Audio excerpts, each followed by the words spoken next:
Hello, everyone. I know many of you listen while falling asleep. Before you drift off, leave a comment telling me where you're watching from. And don't forget to like and subscribe. Now, let's get comfortable, relax, and dive into tonight's case. Summer camp. For generations of American children, those two words conjured images of freedom, adventure, and the kind of memories that last a lifetime. The smell of pine needles warming in the sun. The sound of laughter echoing across a still lake at dusk. The taste of s'mores made over crackling campfires. The feeling of sleeping under canvas surrounded by friends, far from the watchful eyes of parents.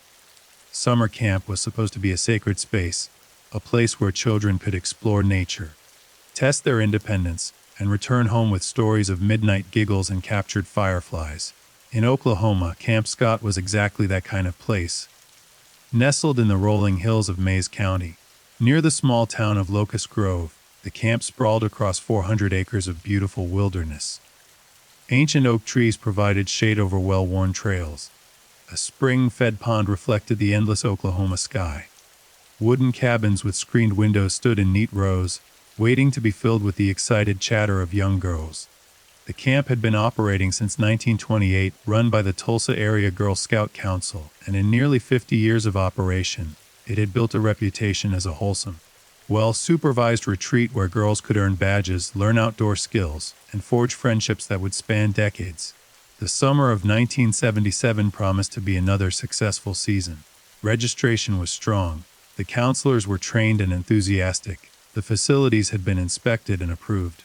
On June 5th, parents from across northeastern Oklahoma drove their daughters to Camp Scott, hugged them goodbye, and drove away confident that their children were in good hands. Among those girls were 3 children who would never come home.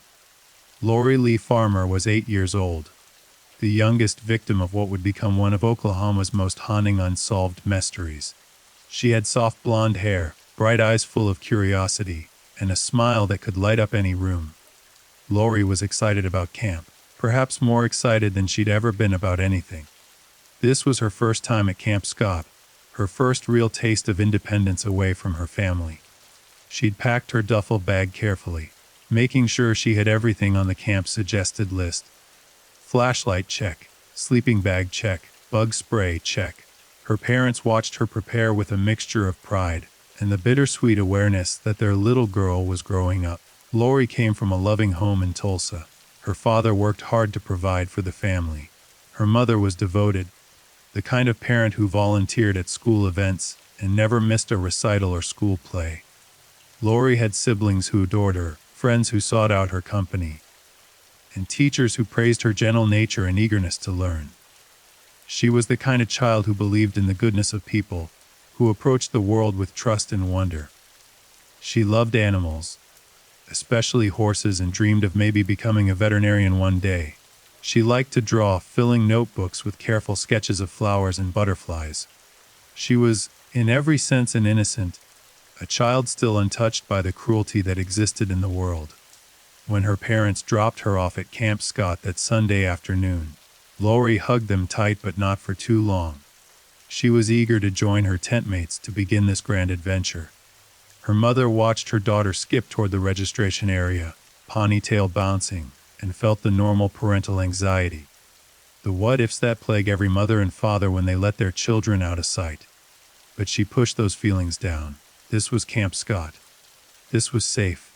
Lori would be fine. Michelle Heather Guse, known to everyone as Denise, was 9 years old. She had been to Camp Scott before and loved it. Unlike Lori, this wasn't Denise's first rodeo. She knew the layout of the camp, and knew some of the counselors, and had been counting down the days until she could return. Denise was a vibrant child full of energy and life. She had a quick laugh and an adventurous spirit. She wasn't afraid to get dirty, to climb trees, to explore the creek beds looking for interesting rocks and crawfish. She embodied the Girl Scout spirit of outdoor enthusiasm and self-reliance. Denise came from Broken Arrow, another Tulsa suburb. Her family was close-knit and supportive. Her parents encouraged her independence while maintaining the kind of structure and love that made her feel secure. Denise had friends throughout her neighborhood, and she was the kind of kid who was always organizing games, always coming up with ideas for backyard adventures. She loved sports, particularly softball, and she had a competitive streak that pushed her to always do her best. Her teachers described her as bright and engaged, a student who asked good questions and wasn't afraid to challenge herself. The night before camp, Denise could barely sleep. She'd laid out her clothes, rechecked her bag 3 times, and talked her parents' ears off about all the activities she wanted to do. Swimming in the pond, archery, the overnight hikes, learning new camping songs, making friendship bracelets. She wanted to experience everything. Her enthusiasm was infectious, and her parents couldn't help but smile at her excitement. When they dropped her off at Camp Scott, Denise barely looked back. She was already running toward the other girls, already planning, already living her best life. Doris Denise Milner was 10 years old, the oldest of the 3 victims. She preferred to go by her middle name Denise, which would later cause some confusion in news reports, as 2 of the 3 victims shared this name. Doris Denise Milner was a thoughtful, mature child, the kind of 10-year-old who seemed wise beyond her years. She had shoulder-length brown hair, a serious expression that softened when she smiled, and a quiet confidence that drew other children to her. She was a natural leader, the kind of girl who looked out for younger campers and could be counted on to stay calm in difficult situations.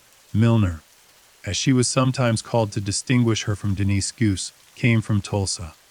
Her family situation was more complicated than those of the other 2 girls, but she was nonetheless deeply loved. She had experienced some challenges in her young life, difficulties that had given her a certain resilience and maturity. But despite whatever hardships she'd faced, she remained a kind, caring child who found joy in simple things. She loved the outdoors. She loved the structure and purpose of Girl Scouts. She loved the feeling of accomplishment that came from earning a new badge or mastering a new skill. This wasn't Doris Milner's first time at Camp Scott either. Like Denise Goose, she'd been before and had fallen in love with the place. She'd talked about camp for weeks leading up to that June day, excited to return to the woods she'd explored the previous summer, excited to sleep under the stars again, excited to be part of the Girl Scout community. Her family drove her to camp with mixed emotions, proud of the young woman she was becoming but aware of how quickly she was growing up. They hugged her goodbye, told her to have fun, and drove away believing they'd see her again in just a few days. The 3 girls, Lori Lee Farmer, Michelle Heather Goose, and Doris Denise Milner, didn't know each other before that day. They came from different neighborhoods, attended different schools, moved in different circles. But fate and the camp's cabin assignment system would bring them together in Tent 8 of the Kiowa unit. They would become tent mates, sharing a space roughly 16 feet by 18 feet, sleeping on cots arranged around the canvas walls. In different circumstances, they might have become friends, might have stayed in touch after camp, might have looked back on this summer as the beginning of a lasting bond. But they would never get that chance. Camp Scott was divided into several units, each designated by a Native American tribal name. There was the Cherokee unit, the Comanche unit, the Quapaw unit, and the Kiowa unit, among others. Each unit consisted of several canvas platform tents arranged in a roughly circular pattern, with a communal bathroom facility and shower house nearby. The Kiowa unit, where the 3 girls were assigned, was somewhat isolated from the others, positioned at the far eastern edge of the camp property, deeper into the woods. From the main camp areas, reaching the Kiowa unit required a walk along a wooded trail. The isolation was intentional, designed to give each unit a sense of privacy in their own space within the larger camp. Tent 8 sat at the very edge of the Kiowa unit, the farthest tent from the counselor's tent in the shower house. It was positioned closest to the woods, closest to the boundary of the camp property, closest to the darkness that lurked just beyond the reach of the campfire light. The tent was identical to dozens of others scattered across Camp Scott, a wooden platform raised slightly off the ground. Canvas walls with screened windows that could be rolled down, a canvas roof to keep out the rain. Inside were 4 cots, 4-foot lockers, space for 4 campers. On this particular session, only 3 of those cots would be occupied. The first full day of camp was everything the girls had hoped for. Monday, June 6th, dawned bright and warm. The girls of the Kiowa unit assembled for flag raising, their voices joining in the Pledge of Allegiance, their hands over their hearts, their faces turned toward the Oklahoma sky. They ate breakfast in the mess hall, long wooden tables filled with excited chatter and the clatter of utensils on tin plates. They attended various activities throughout the day, rotating through stations where they learned skills and earned points toward badges. There was swimming in the pond, supervised by life ponds who made sure every girl was accounted for. There was crafts in the covered pavilion, where girls made lanyards and painted rocks. There was nature study, where a counselor pointed out different types of leaves and explained which berries were safe to eat. Lori, Denise Guse, and Doris Minner settled into camp life quickly. The younger girls looked to Milner as a sort of big sister, and she embraced the role naturally. She helped Lori make her cot properly, showing her how to tuck in the sleeping bag so it wouldn't slip off during the night. She sat with both younger girls at meals, making sure they felt included in conversations with the other campers. By the evening of that first full day, the three girls had formed the beginnings of a bond, laughing together, sharing whispered conversations after lights out, becoming the tent mates they were supposed to be. But even on that first day, there were signs that something was wrong. Things that seemed insignificant at the time. Things that would only take on sinister meaning in retrospect. Several counselors reported seeing a man in the camp, someone who didn't belong there. He was spotted near the perimeter, walking along the access road, standing at the edge of the woods watching the activities. When approached by a counselor, he claimed to be looking for his daughter. But something about him didn't feel right. His story was vague. He couldn't name which unit his daughter was in. He seemed more interested in surveying the camp layout than in actually finding a specific child. The counselor eventually escorted him off the property, telling him to check in at the main office if he needed help locating his daughter. He left, but he'd been there long enough to see how the camp was organized, long enough to note which units were more isolated, long enough to understand the patterns of supervision. Other counselors heard strange noises in the woods during the night, sounds that didn't match the normal symphony of crickets and owls, rustling that was too heavy to be a raccoon or possum. At one point, a counselor was certain she heard someone moving through the underbrush near the Kiowa unit, but when she shined her flashlight into the darkness, she saw nothing. She convinced herself it was her imagination, or perhaps a deer wandering through camp. The woods were full of wildlife after all. Strange sounds were normal. In the camp's shower house, someone discovered a disturbing note. It was written on a piece of paper, the handwriting crude and threatening. The exact wording would later be disputed, but the general message was clear. Something bad was going to happen in 10-8. The note mentioned the Kiowa unit specifically. It referenced the tent number. Some counselors who saw it were disturbed enough to report it to camp administrators, but the leadership decided it was likely a prank, probably written by an older camper trying to scare the younger girls. They didn't want to create panic over what was probably just mischief. The note was dismissed, filed away, forgotten. These warning signs, these red flags that dotted the first day of camp, would haunt everyone involved for the rest of their lives. What if the counselor had been more insistent about the strange man? What if someone had taken the threatening note more seriously? What if additional security had been posted around the more isolated units? What if? But in the moment, with the sun shining and the girls laughing, and the normal rhythms of camp life proceeding as expected, it was easy to dismiss these anomalies as nothing worth worrying about. Monday night, the camp settled into its routine. After dinner, there were evening activities, songs around the campfire, the traditional camp rituals that had been performed thousands of times over the decades. The girls of the Kiowa unit walked back to their tents as dusk settled over the camp, flashlights bobbing along the trail, voices calling out good nights, counselors doing head counts to make sure everyone was accounted for.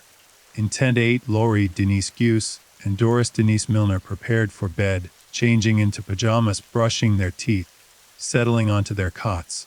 The counselor for the Kiowa unit, a young woman responsible for the safety and well-being of all the girls in her care, made her rounds. She checked each tent, said goodnight to her campers, reminded them of the rules. Lights out by 9:30, stay in your tents. No wandering around after dark. If you need something, call for a counselor. The girls acknowledged the rules, promised to behave, and snuggled into their sleeping bags. The counselor returned to her own tent, situated near the center of the Kiowa unit. Close enough to hear if anyone called out, but not close enough to see tent 8 through the darkness and trees. The night was warm and humid, typical for Oklahoma in early June. A light breeze rustled the canvas walls of the tents. Frogs sang their evening chorus from the pond. Somewhere in the distance, an owl hooted. The sounds of camp gradually quieted as girls drifted off to sleep, exhausted from a full day of activities. In tent 8, the three girls whispered to each other for a while, talking about the day's events, making plans for tomorrow, giggling over some private joke. Eventually, their voices faded. Sleep claimed them as it had claimed their tent mates throughout the camp. But someone else was awake. Someone who had been watching. Someone who had been waiting for this moment. Sometime during the deepest part of the night, when darkness was absolute and the camp was silent except for the sounds of nature, someone approached tent 8. They moved quietly, carefully, knowing exactly where they were going. They had studied the layout. They knew which tent was the most isolated. They knew that the counselor was too far away to hear anything unless someone screamed very loudly. They knew that the other campers were children, deep in sleep, unlikely to wake up and investigate strange sounds. They had planned this. They had prepared. The tent's canvas walls offered no real protection. The screens could be cut or simply pulled aside. The wooden platform sat only a foot or so off the ground, easily accessible. There were no locks, no alarms, no barriers between the sleeping children and whoever had come for them in the darkness. Camp Scott had operated for nearly 50 years without a single serious incident. Security was minimal because it had never been necessary. The camp existed in a bubble of trust, an assumption that people were fundamentally good, that children were safe in designated child spaces, that monsters were myths told around campfires, not real threats lurking in the Oklahoma woods. That assumption was about to be shattered forever. What happened inside tent 8 during those dark hours remains, in many ways, unknowable. The three girls could not tell their story. They could not describe who came for them or why. They could not explain the sequence of events, could not provide the testimony that might have led to swift justice. But the evidence left behind told a story of horror, a story of violence inflicted on children who had no way to defend themselves, no chance to escape, no hope of rescue. The sun rose on Tuesday, June 8th, with its usual indifference to human affairs. Birds began their morning songs. The light slowly filtered through the trees, burning off the overnight mist that clung to the low areas of the camp. In the counselors' tents, young women began to stir, preparing for another day of activities. In tents throughout Camp Scott, girls woke up slowly, stretching, yawning, whispering to tent mates, anticipating breakfast. But in the Kiowa unit, something was wrong. Carla Wilhite, a counselor for the Kiowa unit, was up early. She had duties to perform before waking the campers, checks to make on the facilities, preparations to ensure the day would run smoothly. Around 6 in the morning, she walked along the trail from the counselor's area toward the main part of camp, intending to check on something at the shower house, or possibly to coordinate with other staff. The exact details of her intended destination would become fuzzy in the trauma of what she was about to discover. As she walked the trail, she noticed something odd. There was a sleeping bag on the path, discarded or dropped seemingly out of place. Counselors were trained to be vigilant about camp property, to make sure equipment didn't get left out in the elements. She approached the sleeping bag, intending to pick it up and return it to wherever it belonged. As she got closer, she realized the sleeping bag wasn't empty. There was weight to it, a shape inside that made her pause. She bent down, reached out to unzip or unwrap the bag, and her world exploded into nightmare. The sleeping bag contained a body. A child's body, one of her campers. Carla's mind couldn't process what she was seeing. This wasn't possible. Children didn't die at summer camp.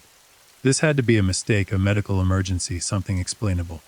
But even as her brain scrambled for rational explanations, Her eyes were taking in details that told a different story. Blood injuries, violence, Carla screamed. The sound tore from her throat, raw and primal, the sound of innocence dying, the sound of safety shattering. Her scream echoed through the morning quiet, reaching other counselors, sending them running toward the source of the sound. Within moments, other staff members arrived, and the scene of horror expanded beyond what any of them could have imagined. This wasn't one victim. As counselors frantically searched the area, they found 2 more bodies inside Tent 8.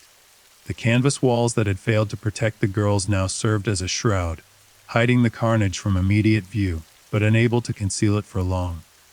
3 children dead. 3 Girl Scouts who had come to camp expecting fun and friendship, now lying motionless, their futures erased, their families' lives about to be destroyed. The counselors' training had not prepared them for this. Nothing could have prepared them for this. Some of them stood frozen, unable to process the scene. Others ran to check on other tents, desperately hoping this wasn't more widespread, praying that the rest of their campers were safe. A few had the presence of mind to start securing the scene, to keep other children away, to prevent the younger girls from seeing what had been done to their fellow campers. Someone ran to the camp office. Someone called the police. Someone began the impossible task of accounting for all the other campers, making sure no other children were missing or harmed. The machinery of emergency response lurched into motion, but it felt inadequate, too slow, too formal for the magnitude of what had occurred. Within the hour, the Mays County Sheriff's Department arrived. Deputies and investigators descended on Camp Scott, their vehicles kicking up dust on the dirt access roads, their radios crackling with urgent communications. The Oklahoma State Bureau of Investigation was notified. The crime scene was secured. Yellow tape marking off an area that had, just hours before, been a place of childhood innocence. The investigators approached Tent 8 with grim determination. They had dealt with deaths before, with violence and tragedy, but crimes against children carried a particular weight. As they began their initial assessment, the scale of the brutality became clear. This wasn't a random act of violence, some impulsive moment of rage. This had been planned. The perpetrator had brought supplies, had come prepared for murder. The evidence would later reveal that the girls had been sexually assaulted, bludgeoned, and strangled. The medical examiner would determine that they died sometime between 2 and 5 in the morning, during the darkest hours, when help was impossible and hope was extinguished. Lori Lee Farmer, 8 years old, who had packed her bag so carefully and hugged her parents goodbye less than 48 hours earlier, was dead. Michelle Heather Goose, 9 years old, who had been so excited to return to her beloved Camp Scott, was dead. Doris Denise Milner, 10 years old, who had looked forward to another summer of outdoor adventure, was dead. Their bodies told a story of terror and pain, of a struggle they couldn't win, of a predator who showed no mercy to children. The crime scene would yield a treasure trove of evidence. Items left behind by the killer, clues that should have led to swift justice. But as investigators would soon discover, having evidence and having a conviction were 2 very different things. The news spread through Camp Scott like wildfire. Counselors moved from tent to tent, their faces pale and drawn, their voices carefully controlled as they instructed campers to pack their belongings. The girls sensed immediately that something terrible had happened. The atmosphere had shifted from the carefree dormer camp to something dark and frightening. Younger girls began to cry, not yet understanding what had occurred, but picking up on the fear radiating from the adults around them. Older campers whispered theories to each other, each speculation more alarming than the last. By mid-morning, parents were being contacted. The phone calls were brief and devastating. There had been an incident at camp. All campers needed to be picked up immediately. The staff couldn't provide details over the phone. Yes, it was serious. Please come as quickly as possible. And then, for 3 sets of parents, there was a different kind of call. A call from law enforcement. A call asking them to come to the camp, but not to pick up their daughters. A call that would divide their lives into before and after, into the time when their children were alive, and the eternity that would follow. Richard Goose and his wife received the call about their daughter Michelle, known as Denise. They had dropped her off just 2 days earlier, had watched her run excitedly toward the other girls, had driven away believing she was safe. Now they were being told to come to Camp Scott. That something had happened, that they needed to speak with investigators.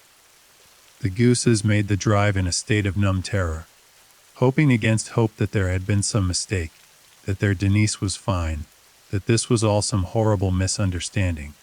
They arrived at the camp to find it transformed into a crime scene, police vehicles everywhere, yellow tape cordoning off sections of the property, officers with grave expressions standing guard.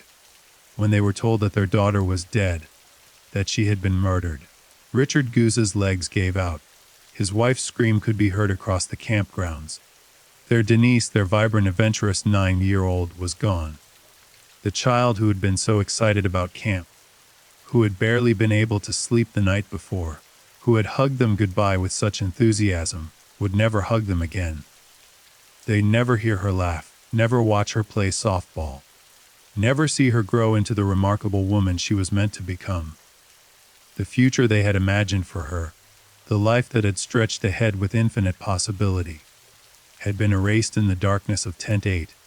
Betty Milner learned that her daughter, Doris Denise Milner, was among the victims. Betty had raised her daughter to be strong and independent, had supported her love of Girl Scouts and camping, had believed that Camp Scott would be good for her. Now she was being told that the place she'd trusted with her child's safety had become the site of her child's murder.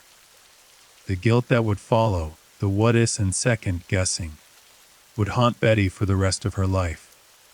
If she hadn't let her daughter go to camp, if she'd insisted on a different tent assignment, if she'd driven out to check on her daughter that first night. The rational part of her mind knew that none of this was her fault, that she couldn't have known, that she'd made the best decision she could with the information available. But the mother's heart doesn't listen to rational arguments. The farmers, parents of 8-year-old Lori Lee Farmer, received the worst news of their lives. Their youngest daughter, their blonde-haired, curious child who loved animals and drawing, who had been so excited about her first camping trip, had been stolen from them. Lori had been the baby of the family, protected and cherished, and they had let her go to camp to help her grow, to give her independence, to let her experience the world beyond their immediate supervision. And now she was dead. The pain was incomprehensible, a weight that crushed the breath from their lungs, a darkness that swallowed all light. By afternoon, all the campers had been picked up by their families. Parents arrived in states of panic, grabbing their daughters and holding them tight, crying with relief that their children were safe while simultaneously feeling survivor's guilt, that other families weren't so fortunate. The girls left Camp Scott confused and frightened, many of them not yet understanding that 3 of their fellow campers had been murdered just yards from where they slept. The camp that had been full of life and laughter just hours before now stood largely empty, a ghost town of canvas tents and abandoned activity stations, transformed into the scene of one of Oklahoma's most shocking crimes. The investigation kicked into high gear. The Mayes County Sheriff's Department, working in conjunction with the Oklahoma State Bureau of Investigation, assembled a task force dedicated to solving the murders. Lead investigators included Sheriff Pete Weaver and OSBI Agent Harvey Pratt, both experienced lawmen who understood the gravity of what they were dealing with. This wasn't just another case. This was the murder of 3 children at a Girl Scout camp. The public would demand answers.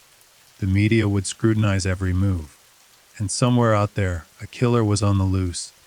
The crime scene at Tent 8 yielded significant evidence, more than investigators initially hoped for. The killer had left behind a veritable trail of clues, items that would normally make a case easy to solve.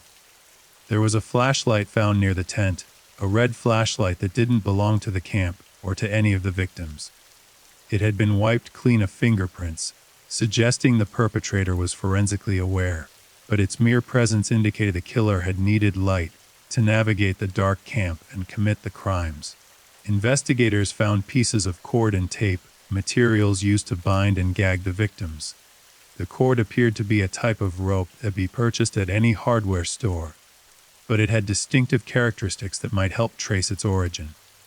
The tape was standard duct tape, again widely available, but potentially traceable if investigators could determine where it had been purchased. These restraint materials told a chilling story. The killer had come prepared, had brought tools specifically designed to control and silence his victims. A pair of eyeglasses was discovered near the crime scene. They were men's glasses, not belonging to any of the victims or counselors, left behind either accidentally or in the struggle. The glasses had a specific prescription, a detail that could potentially identify the wearer if investigators could match them to someone. This was a significant piece of physical evidence, something that could directly link a suspect to the scene. Most significantly, there was biological evidence. The sexual assault of the victims meant that the perpetrator had likely left DNA evidence behind. Though in 1977, DNA testing as we know it today didn't exist, the science of genetic fingerprinting wouldn't be developed until 1984, and it wouldn't become a standard tool of criminal investigation until the 1990s. But investigators carefully collected and preserved biological samples, hoping that science would eventually catch up to their needs. They had no way of knowing they were collecting evidence that wouldn't be useful for decades, but they followed proper procedure, bagging and tagging everything that might someday help identify the killer. The crime scene also revealed footprints, tracks leading from the tent into the woods and toward the camp's perimeter.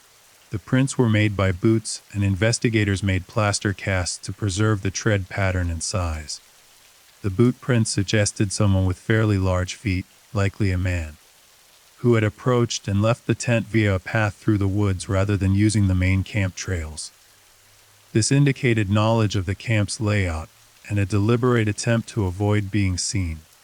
Perhaps most disturbing was evidence that suggested the killer had been in the camp for some time before the murders. A cave was discovered about a mile from the camp, and inside it investigators found items that appeared to have been staged for the crime. There was a newspaper from a few days before the murders, suggesting someone had been in the cave recently. There were remnants of what looked like a small camp, evidence that someone might have been living rough in the area. Most chilling was a photograph, believed to show the cave area, that had written on it a countdown of days.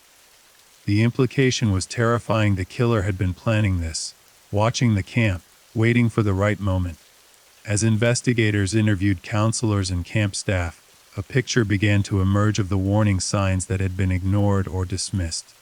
The counselors who had seen the strange man on the property came forward, describing him as best they could remember. He was white, possibly in his 30s or 40s, with dark hair. He had been wearing work clothes, jeans and a shirt. He had watched the camp activities with an intensity that had made the counselor uncomfortable. But at the time, she'd convinced herself she was being paranoid. Now that description took on urgent importance. The threatening note found in the shower house was retrieved and re-examined. The note's wording, which specifically mentioned Tent 8 and the Kiowa unit, suggested either incredible coincidence or foreknowledge of the tent assignments. How would someone know which tent to target unless they had access to camp records or had been watching closely enough to see which girls were assigned where? The note had been dismissed as a prank, but now it looked like a genuine threat that had been tragically ignored. Other counselors came forward with reports of strange occurrences they'd dismissed at the time. Sounds in the woods during the night, the feeling of being watched, small items going missing from storage areas, a sense of unease that had pervaded the unit even before the murders. Some counselors reported that several of the girls, including one or more of the victims, had expressed fear or discomfort about their tent's isolated location. At least one of the girls had reportedly asked to be moved to a different tent closer to the counselors, but the request had been denied or overlooked in the busy first days of camp. The investigation expanded beyond the immediate crime scene. Investigators began interviewing everyone who had any connection to Camp Scott. Former employees were tracked down and questioned. Maintenance workers who had access to the property were interviewed. Local residents who lived near the camp were asked if they'd seen anything unusual in the days leading up to the murders. Tips began pouring in from the public, each one requiring follow-up, each one potentially the key to solving the case. One early theory centered on transients and drifters, who might have been camping in the woods near Camp Scott. The area around Locust Grove was rural, with plenty of wilderness where someone could camp undetected. The cave where evidence had been found suggested that someone had indeed been living in the area. Investigators began searching the surrounding woods for any other camps or hideouts, any sign of who might have been lurking near the Girl Scout property. Local law enforcement also looked at sex offenders in the area, anyone with a history of crimes against children or violent sexual offenses. In 1977, sex offender registries weren't as comprehensive or accessible as they would later become, but investigators did pile a list of known predators in northeastern Oklahoma. Each name was investigated, alibis were checked, and suspects were eliminated one by one. The media descended on the story with voracious appetite. The murders of 3 Girl Scouts at summer camp was national news. Reporters from across the country converged on Mays County, turning the small town of Locust Grove into a temporary media circus. Cameras filmed the camp gates, the road leading to the property, the official statements from investigators.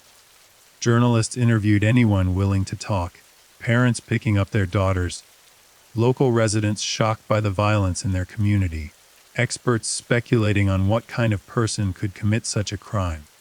The national attention brought both benefits and challenges to the investigation. On one hand, the publicity meant that tips flooded in from across the country, expanding the potential pool of information. On the other hand, it meant that investigators had to sort through hundreds of leads, many of them from well-meaning but mistaken individuals, some from attention seekers making false claims, and a few from genuinely disturbed people confessing to crimes they didn't commit. The Girl Scouts of the USA issued statements expressing horror and grief at the murders. Camp Scott was immediately closed, and it would never reopen. The organization faced questions about security protocols, about how such a thing could have happened at a supervised camp, about what measures had been in place to protect the girls. The answers were unsatisfying because the truth was simple and terrible. No one had imagined this could happen. Summer camps across America had operated for decades under the assumption that they were safe spaces. Security was minimal because states of security had never been necessary. The murders at Camp Scott would change that forever, leading to enhanced safety protocols at camps nationwide. But that change came too late for Lori, Denise, and Doris. The funerals for the 3 girls were held in the days following the murders, each one a heartbreaking tribute to a young life cut short. Lori Lee Farmer's service drew her family, friends from school, neighbors who had watched her grow up, and strangers moved to pay respects to a child they'd never met, but whose death had touched them deeply. The 8-year-old was remembered for her gentle spirit, her love of animals, her bright smile. Her parents stood at the graveside, their faces masks of grief, supported by family members who had no words of comfort adequate to the situation. Michelle Heather Guse's funeral celebrated her adventurous spirit and infectious enthusiasm. Friends from school shared memories of her energy and competitiveness on the softball field. Girl Scout troop members wore their uniforms and spoke of Denise's dedication to scouting and her excitement about earning new badges. Her parents buried their 9-year-old daughter and with her all their dreams for her future. The college she might have attended, the career she might have pursued, the family she might have raised, all of it gone, reduced to memories and what-ifs. Doris Denise Milner's service honored her maturity and leadership qualities. At 10 years old, she had already shown signs of the strong woman she would have become. Friends spoke of her kindness to younger children, her reliability, her quiet confidence. Her family mourned not just the child she was but the adult she would never become. They would never see her graduate from high school, never watch her walk down the aisle, never hold the grandchildren she might have given them. All of that potential, all of that future, was buried in an Oklahoma cemetery. The 3 girls were laid to rest, but the investigation into their murders was just beginning. Investigators worked around the clock, following every lead, interviewing every potential witness, analyzing every piece of evidence. The crime lab processed the materials collected from Tent 8, looking for fingerprints, trace evidence, anything that might identify the killer. The plaster casts of the boot prints were compared against known footwear patterns, trying to narrow down the type and brand of boot. The eyeglasses were examined by optometrists who provided information about the prescription and style, details that might help identify the owner. As weeks passed without an arrest, public pressure mounted. How could 3 children be murdered and no one be held accountable? How could there be so much evidence and yet no suspect in custody? The families of the victims pleaded for justice, appearing on television to beg for anyone with information to come forward. The reward fund grew as community members and national organizations contributed money, hoping that a financial incentive might shake loose the crucial tip. Sheriff Pete Weaver and his team maintained that they were making progress, that the investigation was active and ongoing, but they couldn't share details that might compromise the case. This was standard procedure, but to the grieving families and frightened public, it felt like stonewalling. Why couldn't the police tell them anything? Why weren't there daily updates? The lack of visible progress led to speculation that the investigation was stalled, that the killer had gotten away with it. But behind the scenes, investigators were indeed making progress, slowly narrowing their focus. The strange man seen at the camp was being actively sought. Composite sketches were created based on the counselor's description and distributed to law enforcement agencies across Oklahoma. Anyone matching the description was questioned. The search of the surrounding woods continued, with officers and volunteers combing through miles of wilderness looking for additional evidence or hideouts. Then, about a month after the murders, a breakthrough seemed to emerge. A name surfaced, a man with a violent criminal history who had been in the area around the time of the murders. A man who had previously been convicted of violent crimes against young women. A man whose very existence seemed to embody evil. His name was Leroy Hart, and he would become the central figure in the Oklahoma Girl Scout murder case, a suspect who would be prosecuted, but never conclusively proven guilty. A man who would die before the question of his innocence or guilt could be definitively resolved. Leroy Hart was a local man, born and raised in the Locust Grove area. He was a Cherokee Nation member, familiar with the woods and wilderness around Mays County. He was also a violent criminal with a history that made him an obvious suspect in the murders. In 1966, Hart had been convicted of kidnapping and raping 2 pregnant women at gunpoint. He had bound his victims, terrorized them, and sexually assaulted them before being caught and sentenced to prison. It was a crime that bore disturbing similarities to the attack on the Girl Scouts, the binding and sexual assault of helpless victims. Hart had been serving time in the Oklahoma State Penitentiary for those crimes, but in 1973 he escaped.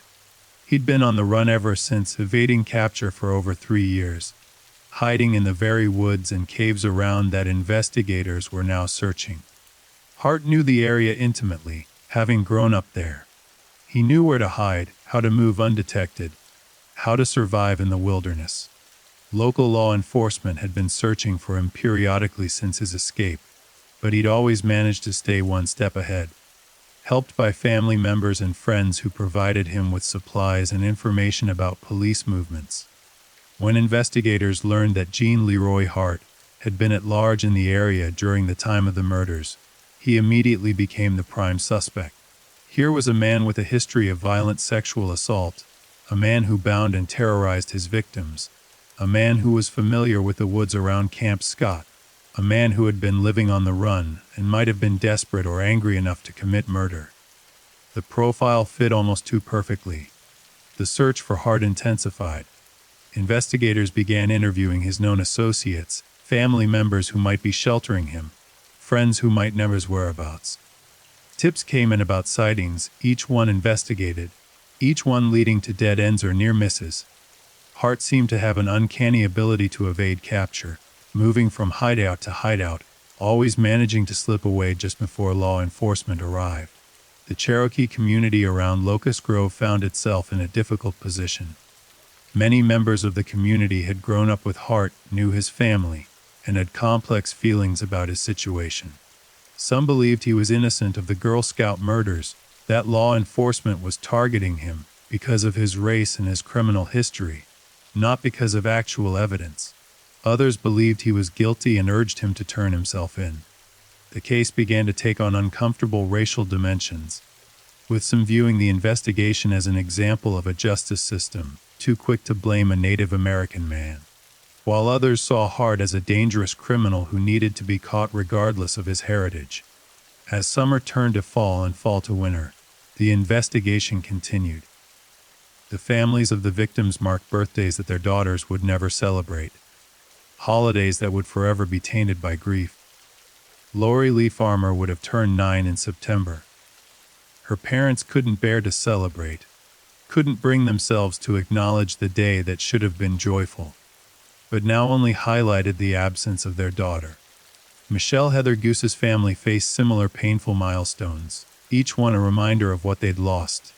The community around Locust Grove tried to return to normal, but the murders had changed everything. Parents were more cautious with their children, more reluctant to let them out of sight. Summer camps across Oklahoma and beyond implemented new security measures, installing lights in previously dark areas, requiring more counselors per camper, conducting more frequent headcounts.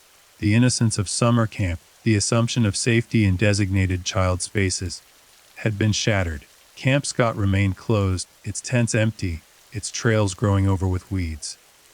The property that once echoed with children's laughter now stood silent, a memorial to the 3 girls whose lives had ended there. The Tulsa Area Girl Scout Council struggled with what to do with the property. Should it be sold, demolished, preserved as some kind of memorial? Every option seemed inadequate, every choice a painful reminder of the tragedy. The winter of 1977 brought no relief to the investigation or to the families still waiting for justice. Gene Leroy Hart remained at large, a ghost moving through the Oklahoma wilderness, evading the law enforcement dragnet that sought to capture him. The manhunt for Hart had become one of the most intensive in Oklahoma history, with officers from multiple agencies coordinating their efforts. But the fugitive seemed to possess an almost supernatural ability to avoid detection. Hart had advantages that most fugitives lacked. He knew the terrain around Mays County intimately, having hunted and fished in these woods since childhood. He had family and friends who, whether out of loyalty or fear, provided him with supplies and information. Some of his supporters genuinely believed in his innocence, viewing him as a man wrongly accused, targeted by authorities because of his criminal past rather than actual evidence of involvement in the Girl Scout murders. Others helped him simply because he was family, because in tight-knit communities, blood loyalty sometimes overrides concerns about justice. Investigators, however, were building their case methodically. The evidence collected from Tent 8 and the surrounding crime scene was being analyzed and compared against what was known about Hart. The boot prints found at the scene were consistent with the size of Hart's feet. The physical strength required to overpower and kill 3 victims, even young ones, matched Hart's athletic build. He had been a star football player in high school, known for his speed and power. The knowledge of the camp's layout necessary to navigate to the isolated Kiowa unit in darkness suggested someone familiar with the area. And Hart had certainly spent enough time in these woods to know them well. But physical evidence directly linking Hart to the murders remained elusive. The fingerprints on various items at the crime scene were smudged or partial, not clear enough for definitive identification. The biological evidence collected from the victims would eventually be tested, but in 1977 the technology to extract meaningful DNA profiles didn't exist. Investigators had evidence, but they needed Hart in custody to make comparisons, to conduct lineups, to interrogate him and see if he would crack under questioning. As 1978 began, the pressure on law enforcement to capture Hart reached a fever pitch. The families of the victims were vocal in their frustration, appearing on television news programs and giving interviews to newspapers, demanding to know why, after more than 6 months, the suspect remained free. The Oklahoma State Bureau of Investigation had devoted significant resources to the case, but Hart continued to elude them. Each failed raid on a suspected hideout, each tip that led nowhere, added to the mounting sense that the killer might never be brought to justice. Then in late March 1978, nearly 9 months after the murders, the manhunt finally ended. Acting on information from an informant, law enforcement surrounded a small residence in the Cherokee County area where Hart was believed to be hiding. Officers from the Oklahoma Highway Patrol, the Cherokee County Sheriff's Department, and OSB agents coordinated the operation, determined not to let Hart slip away again. In the early morning hours of March 7, 1978, they moved in. Gene Leroy Hart was arrested without incident. After years on the run, after evading capture for so long, he surrendered peacefully when confronted with overwhelming force. The man who had been the subject of one of Oklahoma's most intensive manhunts was finally in custody. News of the arrest spread quickly, bringing relief to some and apprehension to others.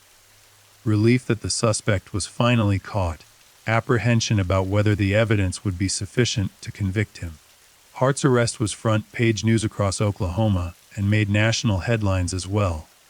The narrative that had been building for months, a violent escaped convict hiding in the woods, suspected of murdering 3 innocent Girl Scouts, reached a climax with his capture. But arrest was only the first step. Now prosecutors had to prove beyond a reasonable doubt that Gene Leroy Hart had committed these murders.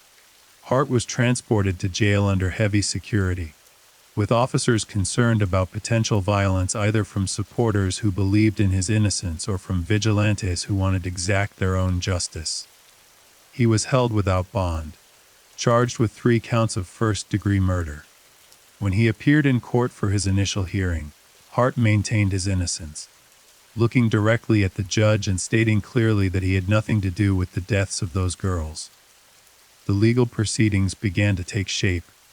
The trial would be held in Mayes County, though Hart's defense team would argue for a change of venue, claiming that the intense media coverage and community outrage made it impossible for their client to receive a fair trial in the area. The prosecution, led by a team of experienced attorneys, began organizing their evidence and preparing their case. They knew they faced challenges. Much of their evidence was circumstantial, and they would need to weave together multiple threads to create a convincing narrative of Hart's guilt. The defense team, meanwhile, began their own investigation. They interviewed witnesses who could place Hart elsewhere during the time of the murders, people who claimed to have seen him in locations far from Camp Scott on that terrible night. They examined the physical evidence with skepticism, looking for inconsistencies and alternative explanations. They prepared to argue that their client was being railroaded, that law enforcement had focused on Hart because of his criminal history and his convenient status as an escaped convict, not because the evidence actually pointed to him. As the case moved toward trial, both sides conducted extensive discovery. The prosecution shared their evidence with the defense as required by law, and the defense began to poke holes in the state's case. The boot prints at the scene. They were common work boots that thousands of men in Oklahoma wore. The eyeglasses found near Tent 8. There was no definitive proof they belonged to Hart. In fact, when Hart was examined, his vision didn't match the prescription of the glasses found at the scene. The flashlight could have been left by anyone, maybe even by a counselor or maintenance worker, before the murders occurred. The biological evidence became a point of significant contention. Semen had been collected from one or more of the victims, evidence of the sexual assault that had preceded their deaths. But in 1977, DNA testing didn't exist. What investigators had were blood type and protein markers, much cruder methods of biological identification. Hart was blood type O, and some of the biological evidence indicated type O as well. But type O is the most common blood type, shared by roughly 45% of the population. It didn't exclude Hart, but it certainly didn't uniquely identify him either. Hair samples found at the crime scene became another battleground. Forensic analysis of the hairs suggested they were consistent with Hart's hair, but hair comparison in the 1970s was far from an exact science. Experts could say that hairs were similar or consistent with a particular individual, but they couldn't positively identify someone based on hair alone, not with the certainty that modern DNA testing would later provide. The defense challenged the hair evidence, bringing in their own experts who disputed the state's conclusions. Perhaps most damaging to the prosecution's case was the complete lack of fingerprints, definitively linking Hart to the crime scene. Despite the flashlight, the tape, the cord, and various other items that might have yielded prints, nothing came back as a clear match to Jean Leroy Hart. The absence of fingerprints was glaring, and the defense would make much of it during the trial. The trial was scheduled for March 1979, nearly 2 years after the murders. In the interim, the families of the victims endured another agonizing wait, another stretch of time when their daughter's killer remained unpunished. They attended pretrial hearings, sat through legal arguments about admissibility of evidence and jury instructions, watched as the machinery of justice ground forward with frustrating slowness. The media continued to follow every development. The Girl Scout murders remained a story of intense public interest, and journalists covered each court appearance, each legal filing, each statement from the prosecutors or defense attorneys. Public opinion was divided. Many people were convinced of Hart's guilt. He was a violent criminal with a history of similar attacks. He'd been hiding in the area, and he fit the profile perfectly. But others pointed to the lack of direct evidence, the absence of fingerprints or clear eyewitness testimony, and wondered if law enforcement had fixated on Hart too quickly, perhaps overlooking other suspects in their eagerness to close the case. The Cherokee community remained conflicted. Some members saw Hart as a scapegoat, a Native American man being blamed for horrific crimes based on circumstantial evidence and prejudice. They organized support rallies, raised money for his defense, and spoke out about what they viewed as a miscarriage of justice. Others in the community believed Hart was guilty and were embarrassed and angered that anyone would defend him. The case created divisions that would take years to heal. As the trial date approached, the prosecution finalized their strategy. They would present a circumstantial case, building layer upon layer of evidence that, taken together, pointed to Hart's guilt. They would establish his presence in the area, his knowledge of Camp Scott, his history of similar violent crimes, and the physical evidence that, while not conclusive on its own, formed a pattern consistent with Hart being the killer. They would argue that the combination of all these factors, the totality of the circumstances, proved beyond a reasonable doubt that Jean Leroy Hart murdered Lori Lee Farmer, Michelle Eder Guse, and Doris D. Nales Milner. The defense prepared their counter-narrative.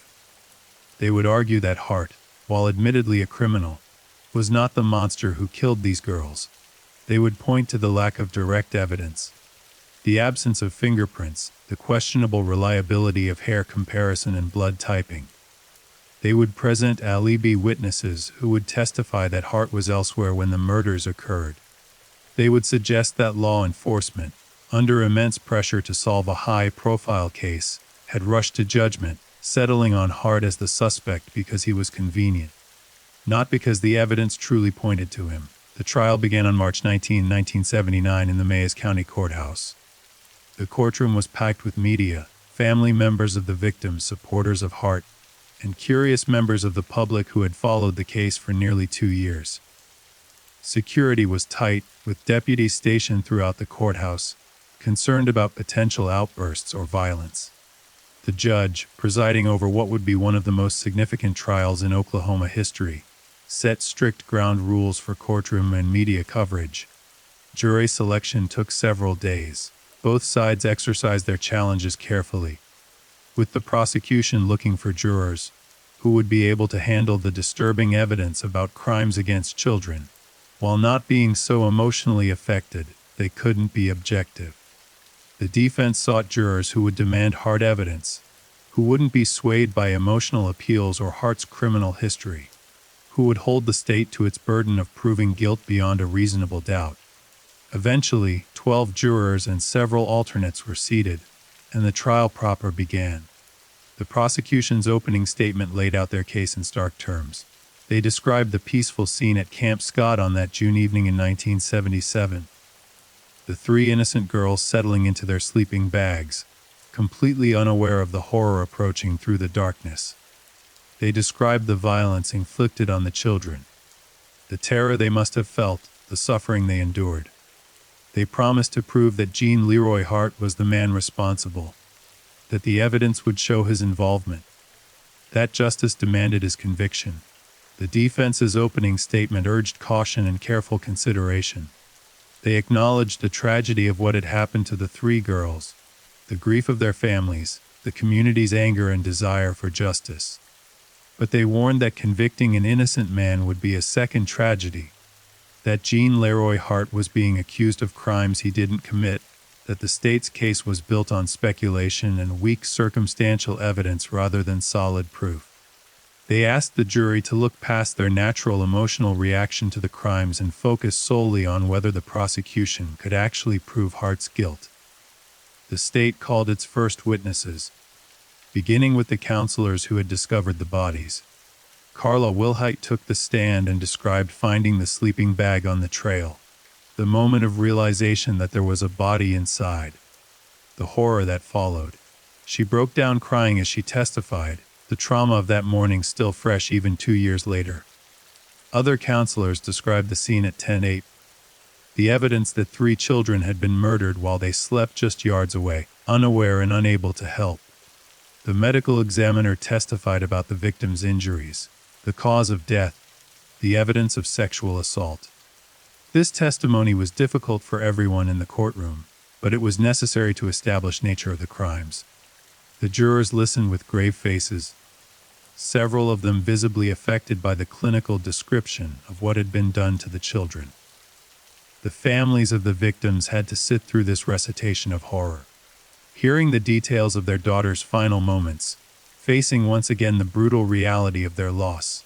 Forensic experts testified about the evidence collected from the scene. The boot prints were discussed, with testimony that they were consistent with Hart's size. The cord and tape were analyzed, though no unique source could be identified. The flashlight was examined, but yielded no clear fingerprints. Hair samples were compared, with the state's expert testifying that the hairs found at the scene were microscopically similar to Hart's hair.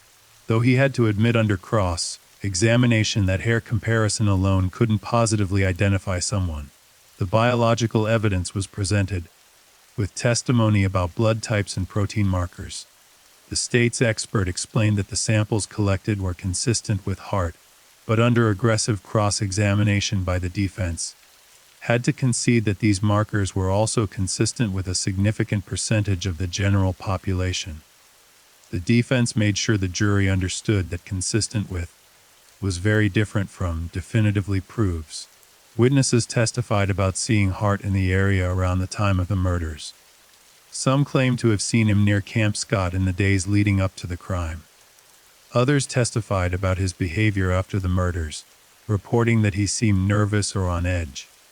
But under cross-examination, many of these witnesses had to admit their memories were fuzzy, that they couldn't be certain of the exact dates or times, that they might be mistaken about what they'd seen. The prosecution introduced evidence about the cave where investigators had found materials suggesting someone had been camping nearby. They argued that Hart had been living in that cave, watching Camp Scott, planning the attack. But the defense countered that there was no direct evidence linking Hart to that cave, that it could have been used by any of numerous people who camped or hunted in those woods. One of the most powerful moments in the prosecution's case came when they presented the threatening note that had been found at the camp before the murders. The note had mentioned Tent 8 specifically, had referenced the Kiowa unit. The prosecution argued that this showed premeditation, that someone had been planning to attack that specific tent. But the defense pointed out that the note couldn't be definitively linked to Hart. There was no handwriting match, no fingerprints, nothing that proved he had written it. As the prosecution rested its case, observers were divided on whether they had proven their case beyond a reasonable doubt. They had presented a mountain of circumstantial evidence, numerous pieces that suggested Hart's involvement. But they had no eyewitnesses to the crime itself, no fingerprints definitively placing Hart at the scene, no confession or admission of guilt. Everything was suggestive, consistent with possibly indicating, but nothing was definitive and conclusive. The defense began presenting their case by attacking the state's evidence piece by piece. They brought in their own forensic experts who disputed the hair comparison, who suggested that the boot prints were too common to mean anything, who pointed out that the biological evidence could match thousands of men in Oklahoma. They raised questions about the chain of custody for various pieces of evidence, suggesting the possibility of contamination or mishandling. Most importantly, the defense presented alibi witnesses. Several people testified that they had seen Jean Leroy Hart at locations far from Camp Scott on the night of the murders. A woman testified that Hart had been at her house that evening, that he'd stayed late into the night, that he couldn't have been at the camp during the time when the girls were killed. Other witnesses corroborated parts of this alibi, placing Hart in areas that would have made it very difficult or impossible for him to reach Camp Scott in time to commit the murders. The prosecution attacked these alibi witnesses aggressively, suggesting they were lying to protect Hart, that their loyalties to him or his family had motivated them to provide false testimony. They pointed out inconsistencies in the witnesses' stories, questioned their credibility, and argued that the jury shouldn't believe people who were clearly biased in favor of the defendant. The defense also raised the possibility of alternative suspects. They suggested that law enforcement had focused so intently on Hart that they'd failed to adequately investigate other possibilities. What about the strange man who had been seen at the camp? Had he been identified and cleared? What about other violent offenders in the area? Had every avenue been explored, or had investigators stopped looking once they'd decided Hart was their man? Expert witnesses for the defense challenged the state's forensic evidence. A defense expert testified that the hair comparison was essentially meaningless, that you couldn't identify someone based on microscopic hair analysis with any degree of certainty. Another expert disputed the reliability of the boot print analysis, pointing out that millions of similar boots existed. The defense hammered home the point that the prosecution's case was built on maybes and possibilities, not on certainties and proof. Jean Leroy Hart himself did not testify. His attorneys advised against it, knowing that his criminal history would be used against him on cross-examination, that the prosecution would paint him as a violent predator regardless of what he said about the Girl Scout murders. Hart's silence was his right, and the judge instructed the jury that they could not hold it against him. But his failure to take the stand and proclaim his innocence left some jurors unsatisfied. The closing arguments were passionate and lengthy. The prosecution urged the jury to consider the totality of the evidence, to recognize that circumstantial evidence could be just as powerful as direct evidence, to use their common sense and conclude that Jean Leroy Hart was the only person who fit all the facts of the case. They spoke about the three victims, about Lori and Denise and Doris, about the lives that had been stolen, about the justice that these families deserved. The defense's closing argument emphasized reasonable doubt. They reminded the jury that the burden of proof rested entirely on the prosecution, that Hart didn't have to prove his innocence, that the state had to prove his guilt beyond a reasonable doubt. They argued that the state had failed to meet that burden, that too many questions remained unanswered, that too much of the evidence was ambiguous or inconclusive. They urged the jury to follow the law, to resist the emotional pull to convict someone just to provide closure, to acquit Jean Leroy Hart because the evidence simply wasn't strong enough. The jury retired to deliberate, and the waiting began. The jury deliberated for 4 days, an eternity for everyone involved. The families of the victims sat in agonizing limbo, unable to concentrate on anything except the question of whether justice would finally be served. Every few hours, word would circulate through the courthouse that the jury had a question or needed to review certain evidence, and each time, hopes rise that a verdict was imminent, only to be dashed when the jury returned to their deliberations without announcement. The length of the deliberations worried the prosecution. In their experience, long deliberations often meant the jury was struggling with the evidence, finding it insufficient or contradictory. If the case had been clear-cut, if the evidence had been overwhelming, the jury should have reached a verdict quickly. The fact that they were taking so long suggested doubt, disagreement, perhaps an inability to reach the unanimous decision required for conviction. The defense team took cautious optimism from the extended deliberations. Their strategy had been to create reasonable doubt, to show that the prosecution's case, while suggestive, wasn't conclusive. The longer the jury deliberated, the more it seemed their arguments had resonated, that at least some jurors were whether the state had truly proven Hart's guilt beyond a reasonable doubt. On March 30, 1979, after approximately 4 days of deliberation, the jury signaled they had reached a verdict. The courtroom filled quickly with spectators, media, family members, and supporters on both sides. Security was increased with deputies positioned strategically throughout the room, prepared for any potential outbreak of violence or disorder. The tension was palpable as everyone rose for the judge's entrance. Leroy Hart stood as the jury filed back into the courtroom. His face showed little emotion, though those watching closely could see the slight tension in his jaw, the way his hands gripped the edge of the defense table. The families of victims held hands, prayed silently, prepared themselves for whatever came next. The judge asked the standard questions. Had the jury reached a verdict? Yes, they had. The foreman handed the verdict forms to the bailiff, who passed them to the judge.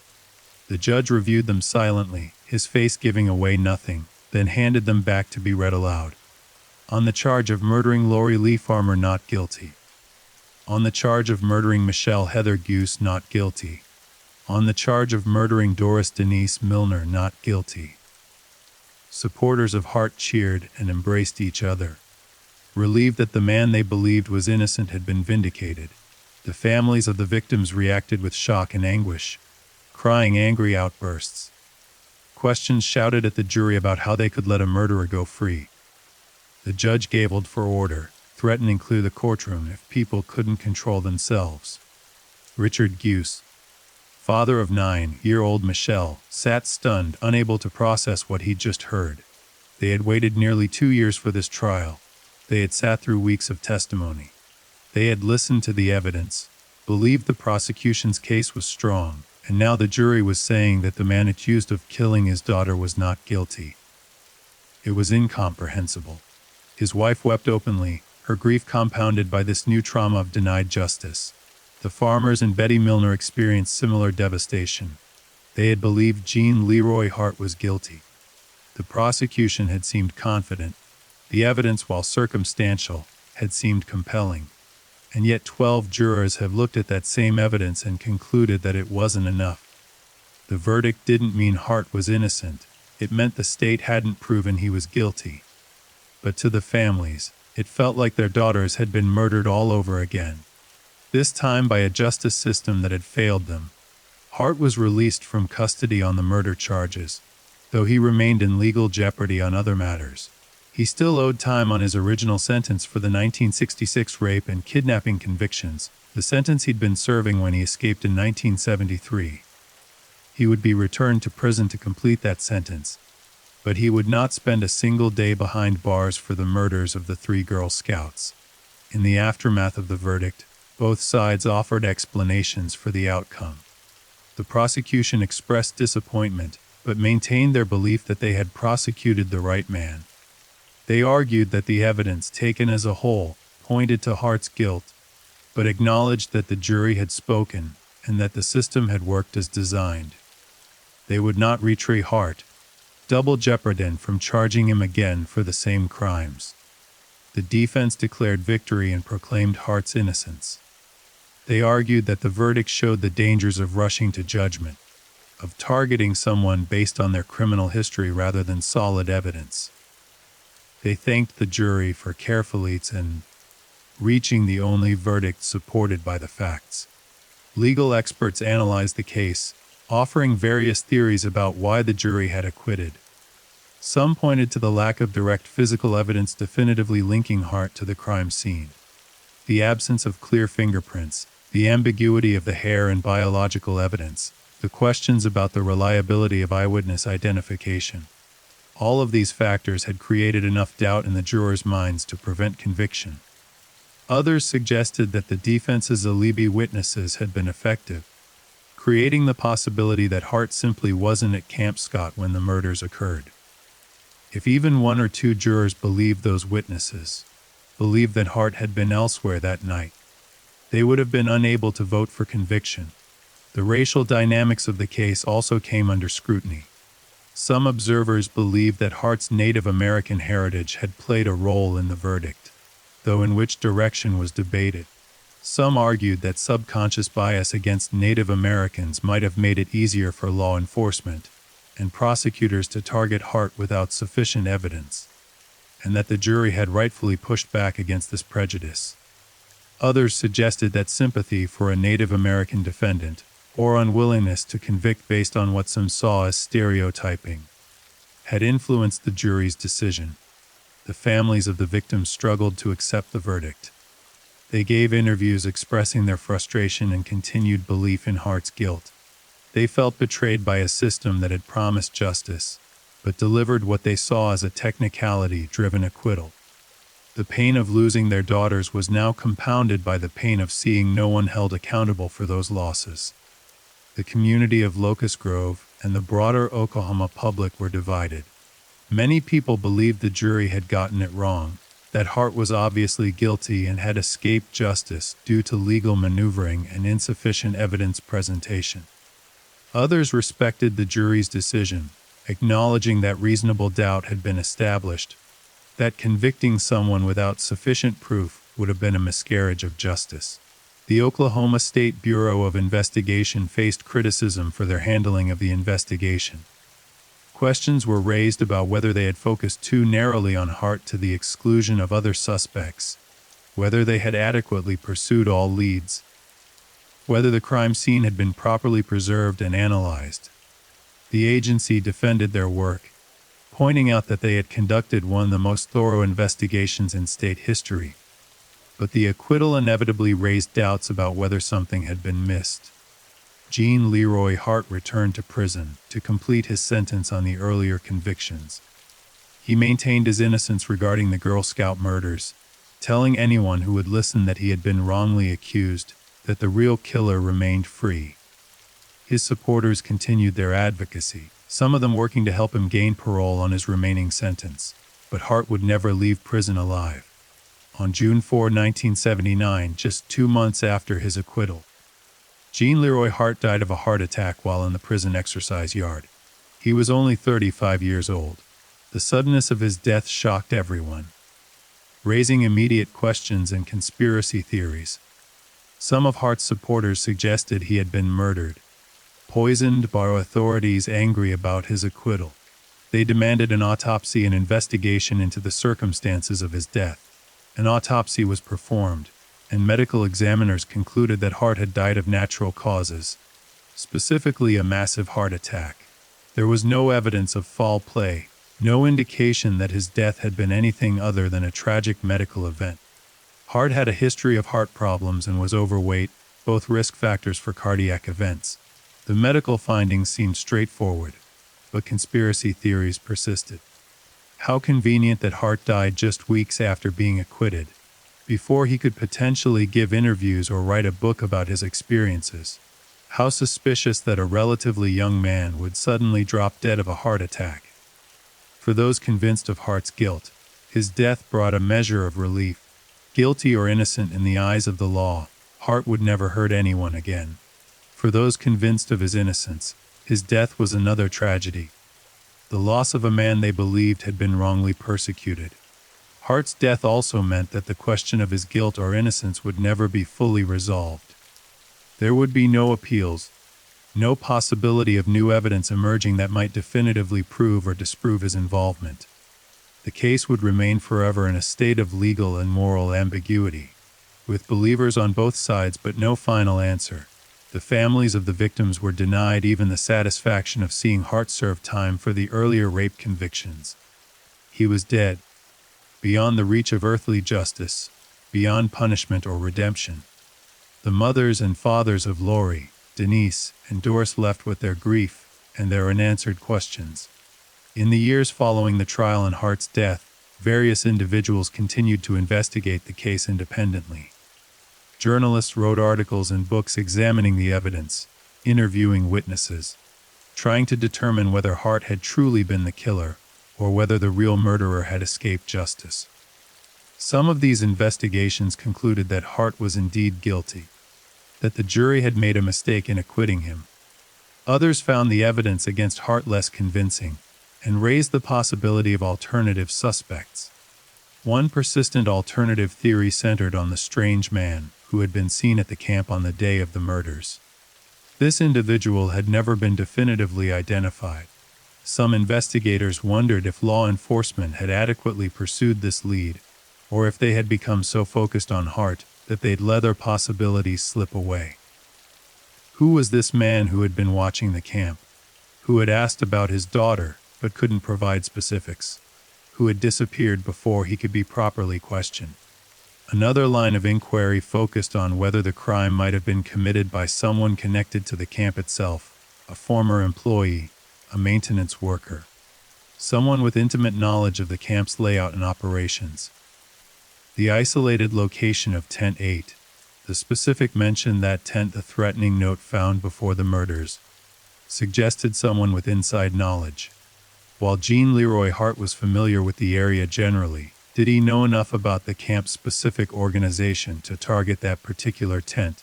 The evidence from the cave near Camp Scott also raised questions. If Hart had been living in that cave, planning the attack, why would he leave so much evidence behind? Why would there be a countdown calendar, photographs, and other materials that pointed to premeditation? Hart had successfully evaded capture for years. He wasn't stupid or careless. Would he really have created such an obvious trail of evidence?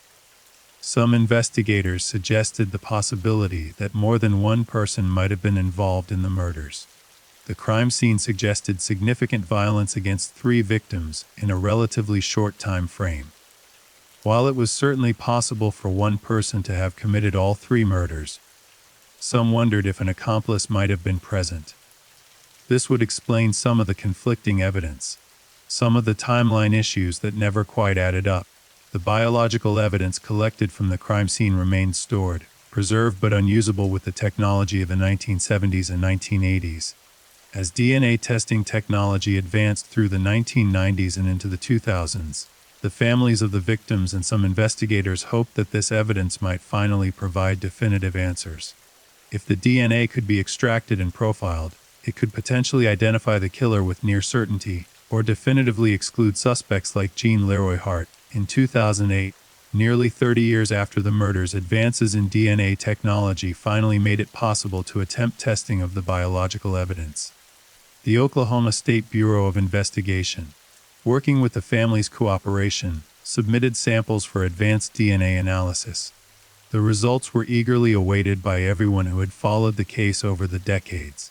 The DNA testing was complicated by the age of the samples and the limited technology available in 1977 when they were collected.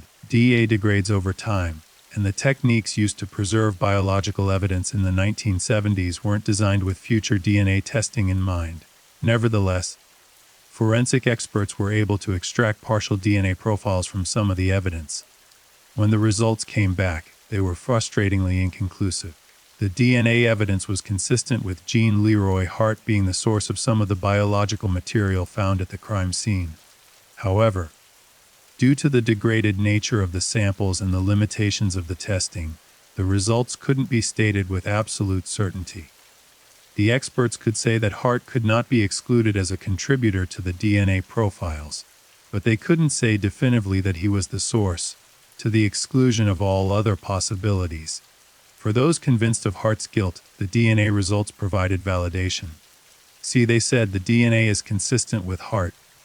This proves what we've known all along: he was the killer. The jury got it wrong in 1979, but science has now confirmed his guilt. For those who believed in Hart's innocence or remained uncertain, the DNA results were less convincing. Consistent with is not the same as definitively matches, they argued.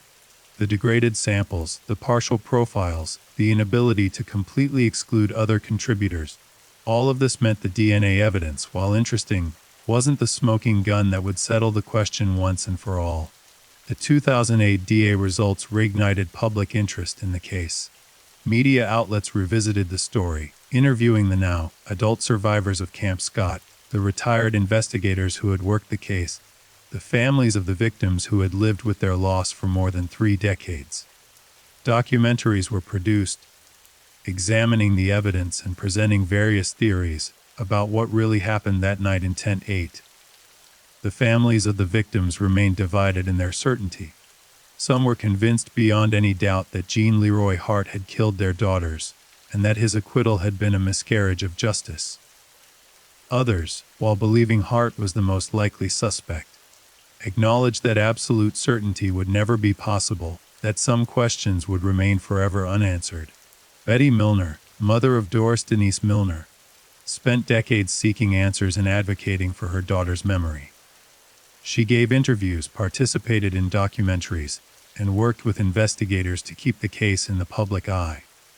The loss of her 10-year-old daughter shaped the rest of her life, a wound that never truly healed, a grief that mellowed with time but never disappeared. The Guse family, parents of 9-year-old Michelle Heather, similarly carried their loss through the decades. Richard Guse became an advocate for victims' rights, using his daughter's story to push for changes in how the justice system handled crimes against children. The pain of losing Denise, combined with the frustration of the trial outcome, fueled his activism and gave purpose to his grief. The farmers who had lost 8-year-old Lori Lee struggled with the public attention that periodically revived with each new development in the case. Every documentary, every anniversary article, every DNA announcement brought their loss back to the surface, forced them to relive the worst days of their lives. Some family members chose to engage with media and investigators, hoping that renewed attention might somehow lead to closure. Others withdrew, protecting themselves from the continued trauma of public examination of their private grief. Camp Scott never reopened. The property sat abandoned for years, the tents slowly deteriorating, the trails growing over, nature reclaiming what had once been a vibrant center of childhood activity. The Tulsa Area Girl Scout Council eventually sold the property in the 1990s, unable to find any use for land that would forever be associated with tragedy. The new owners allowed the structures to remain, and the site became an unofficial memorial, a place where people occasionally ventured to remember the 3 girls whose lives had ended there. Over the years, paranormal enthusiasts began to visit the abandoned Camp Scott, claiming the site was haunted by the spirits of the murdered girls. These ghost hunters were roundly criticized by the families, and by those who remembered the real children who had died. Not supernatural legends but actual 8, 9 and 10-year-old girls with families and friends and futures that had been stolen. The trivialization of the tragedy into ghost stories and paranormal entertainment added another layer of pain for those who had been directly affected. In 2013, the remaining structures at Camp Scott were demolished. The wooden platforms that had supported the tents were removed. The remaining buildings were torn down, and efforts were made to return the site to a natural state. For some, this demolition was a form of closure, a way to erase the physical reminders of the tragedy. For others, it felt like erasing the memory of what had happened, removing the tangible evidence that 3 children had died there and deserved to be remembered. Throughout all of this, the question remained, if Jean Leroy Hart didn't kill those 3 girls, then who did? The case remained officially unsolved, though most law enforcement officials privately believed Hart had been the perpetrator. The OSBI occasionally received tips or new information, each piece dutifully investigated, but nothing emerged that changed the fundamental picture or pointed definitively to another suspect. The passage of time brought new perspectives and technologies to the Oklahoma Girl Scout murders, but it also brought the inevitable loss of witnesses, investigators, and those who carried first-hand knowledge of the events of June 1977. By the 2010s, many of the original investigators had retired or passed away. The counselors, who had been young women in their 20s, were now in their 50s and 60s. Their memories of that terrible night both indelibly seared into their consciousness, and yet faded in certain details by the passage of decades. The girls who had been campers at Camp Scott in 1977, who had survived that night while sleeping just yards away from the murders, were now middle-aged women with children of their own. Many of them carried psychological scars from the experience, suffering from anxiety, PTSD, and a loss of innocence that had shaped their entire lives. Some had never returned to camping, never felt safe sleeping in unfamiliar places, never fully shook the knowledge that evil could find you even in spaces specifically designated as safe for children. These survivors occasionally spoke publicly about their experiences, describing what they remembered from that night and the morning when they learned what had happened. Several recalled hearing strange sounds during the night, a scream that they'd convinced themselves was an animal, rustling that seemed too close to their tents, a sense of unease that had kept them from sleeping soundly. In the morning, they remembered the confusion as counselors rushed to pack them up, the carefully controlled panic in the adults' voices, the dawning realization that something terrible had occurred. Many of the survivors struggled with guilt. Why had they been spared when Lori, Denise, and Doris had not? What random factor had determined that those 3 girls would be assigned to Tent 8 while others were placed in tents farther from the woods, closer to the counselors, less vulnerable to attack? Survivors' guilt is a heavy burden, and for some of these women, it persisted throughout their lives, manifesting in hypervigilance about their own children's safety, in difficulty forming attachments, in a fundamental mistrust of the world's benevolence. The counselors who had been on duty that night carried their own guilt. Carla Wilhite, who had discovered the first body on the trail, struggled for years with the trauma of that moment. In interviews conducted decades later, she spoke of the nightmares that had plagued her, the intrusive memories, the second guessing of every decision made that night. Should she have done more frequent checks of the tents? Should she have investigated the strange sounds some girls reported hearing? Could she have prevented the murders if she had been more vigilant? The answer, as any objective observer would tell her, was no. She had followed the protocols established by the camp. She had done nothing wrong. The killer had chosen to commit a terrible act, and the responsibility for that act rested solely with him, not with the young counselor who had been trying her best to supervise dozens of children. But guilt doesn't respond to logic, and Carla, like others who had been there that night, carried a burden of what-ifs that no amount of rational reassurance could fully erase. As the case entered its 4th day without resolution, new investigative techniques and approaches were applied.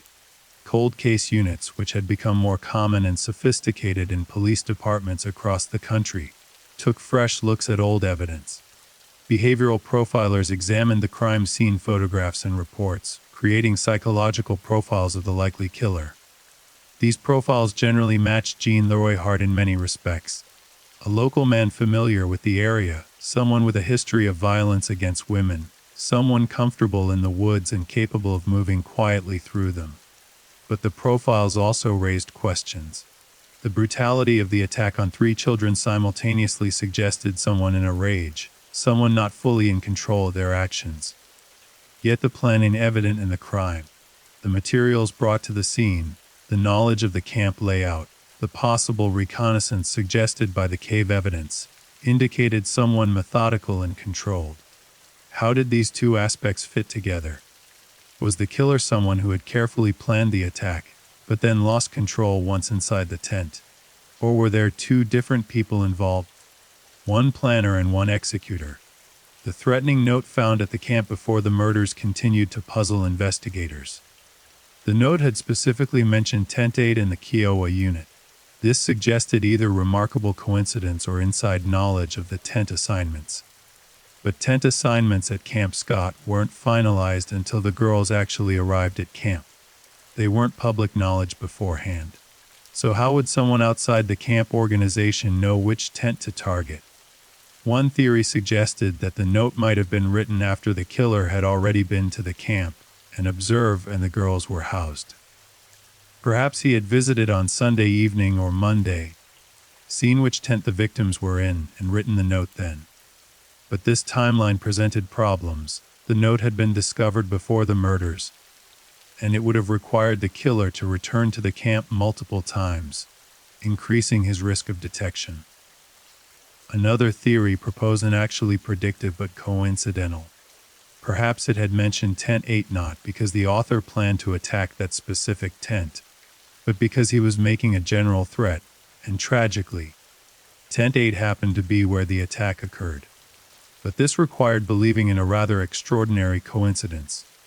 A more disturbing theory suggested that someone with access to camp information, a staff member, volunteer, or someone with connections to the Girl Scout organization, might have been involved, either as the killer or as someone who provided information to the killer.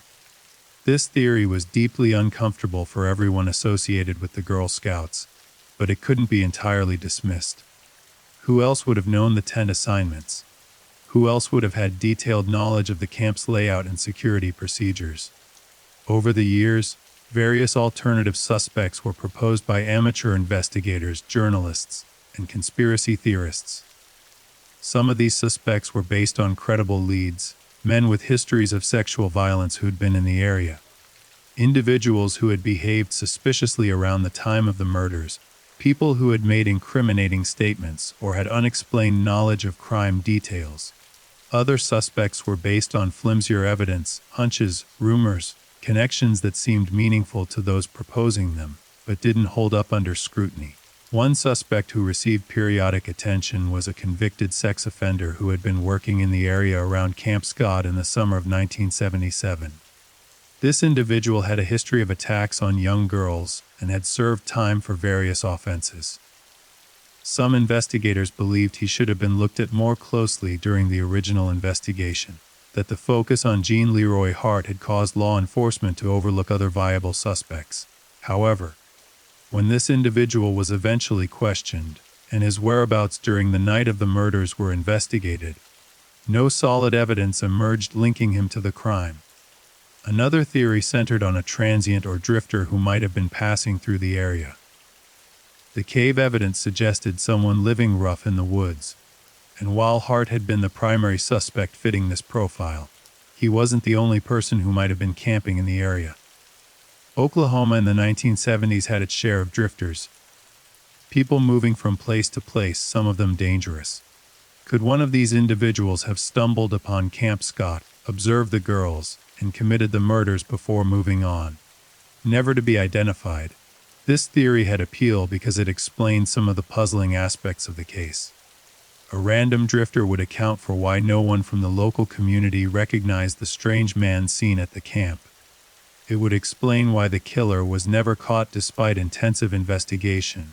He had simply moved on to another state, another town, before law enforcement even knew to look for him. But it also presented problems.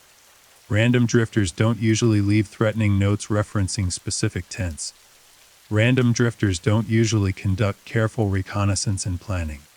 The evidence suggested someone with knowledge and intentionality, not an opportunistic stranger. In 2017, 40 years after the murders, the Oklahoma Girl Scout case received renewed attention.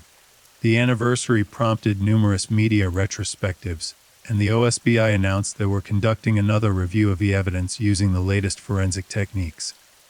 Advances in DNA testing, particularly in extracting and analyzing degraded samples, had made it possible to potentially glean more information from the biological evidence than had been available even in 2008.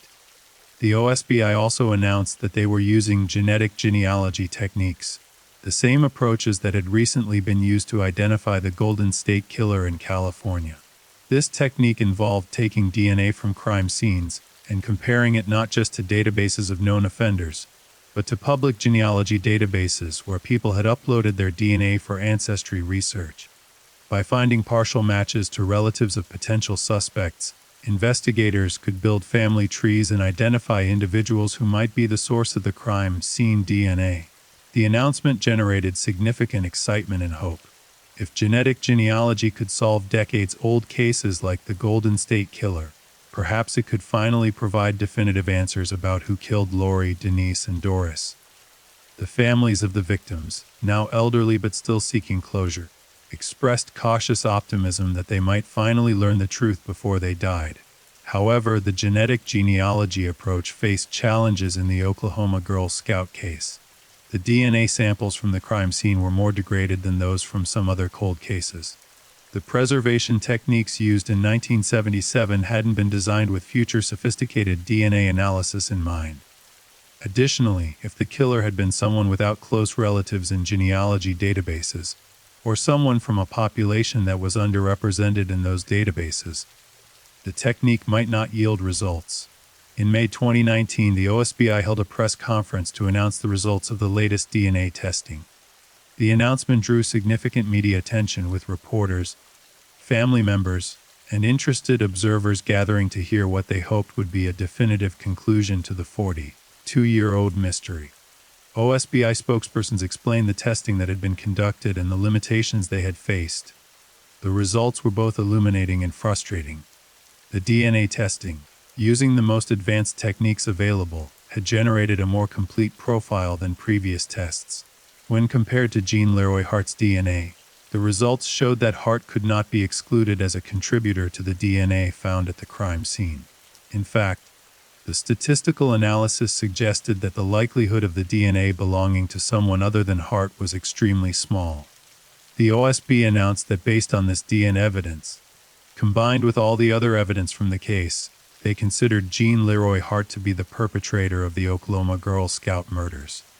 While they acknowledged that Hart had been acquitted in 1979, they stated that they believed the jury had been wrong, that Hart had indeed been guilty, and that the case was now considered closed. The announcement generated mixed reactions. Some family members expressed relief that there was finally an official conclusion, that after more than 4 decades they had an answer from law enforcement about who had killed their daughters. The DNA evidence, while not available at the time of the trial, seemed to vindicate the prosecution's original theory. Hart had been the right suspect all along. The jury had simply made a mistake in acquitting him. But others, including some family members and many of Hart's relatives and supporters, disputed the conclusions. They pointed out that the DNA evidence still wasn't absolutely conclusive. That cannot be excluded was different from definitively proven. That statistical probabilities were not the same as certainties. They argued that the OSBI was declaring the case closed not because the evidence truly supported that conclusion, but because it was convenient. Because it allowed them to avoid admitting they might have focused on the wrong suspect for decades. The debate over the DNA evidence highlighted broader questions about how we understand forensic science and reasonable doubt. In 1979, the jury had looked at the circumstantial evidence and concluded it wasn't strong enough to convict. The DNA evidence from 2019 was significantly more powerful than anything available at the trial, but it still wasn't the kind of absolute, unambiguous proof that crime television shows had conditioned the public to expect. Real forensic science rarely provides absolute certainty. It deals in probabilities and likelihoods, in statistical confidence levels rather than yes or no answers. For the general public following a case, the OSB's announcement provided a measure of closure. The official word was that Jean Leroy Hart had been the killer, that the case was solved even if the killer had never been convicted and had died decades ago. Media coverage largely accepted this conclusion, with most news stories referring to Hart as the killer rather than the suspected or alleged killer. But for those deeply familiar with the case, for those who had studied the evidence in detail, questions remained. Why had Hart's fingerprints not been found at the scene if he had spent time inside the tent, handling the victims and the various items found there? The flashlight, the tape, the cord, surely one of these items should have yielded his prints if he had been the one to use them. The explanation offered was that he had been careful, had wiped things down, had perhaps worn gloves. But this seemed inconsistent with the otherwise sloppy trail of evidence he had allegedly left.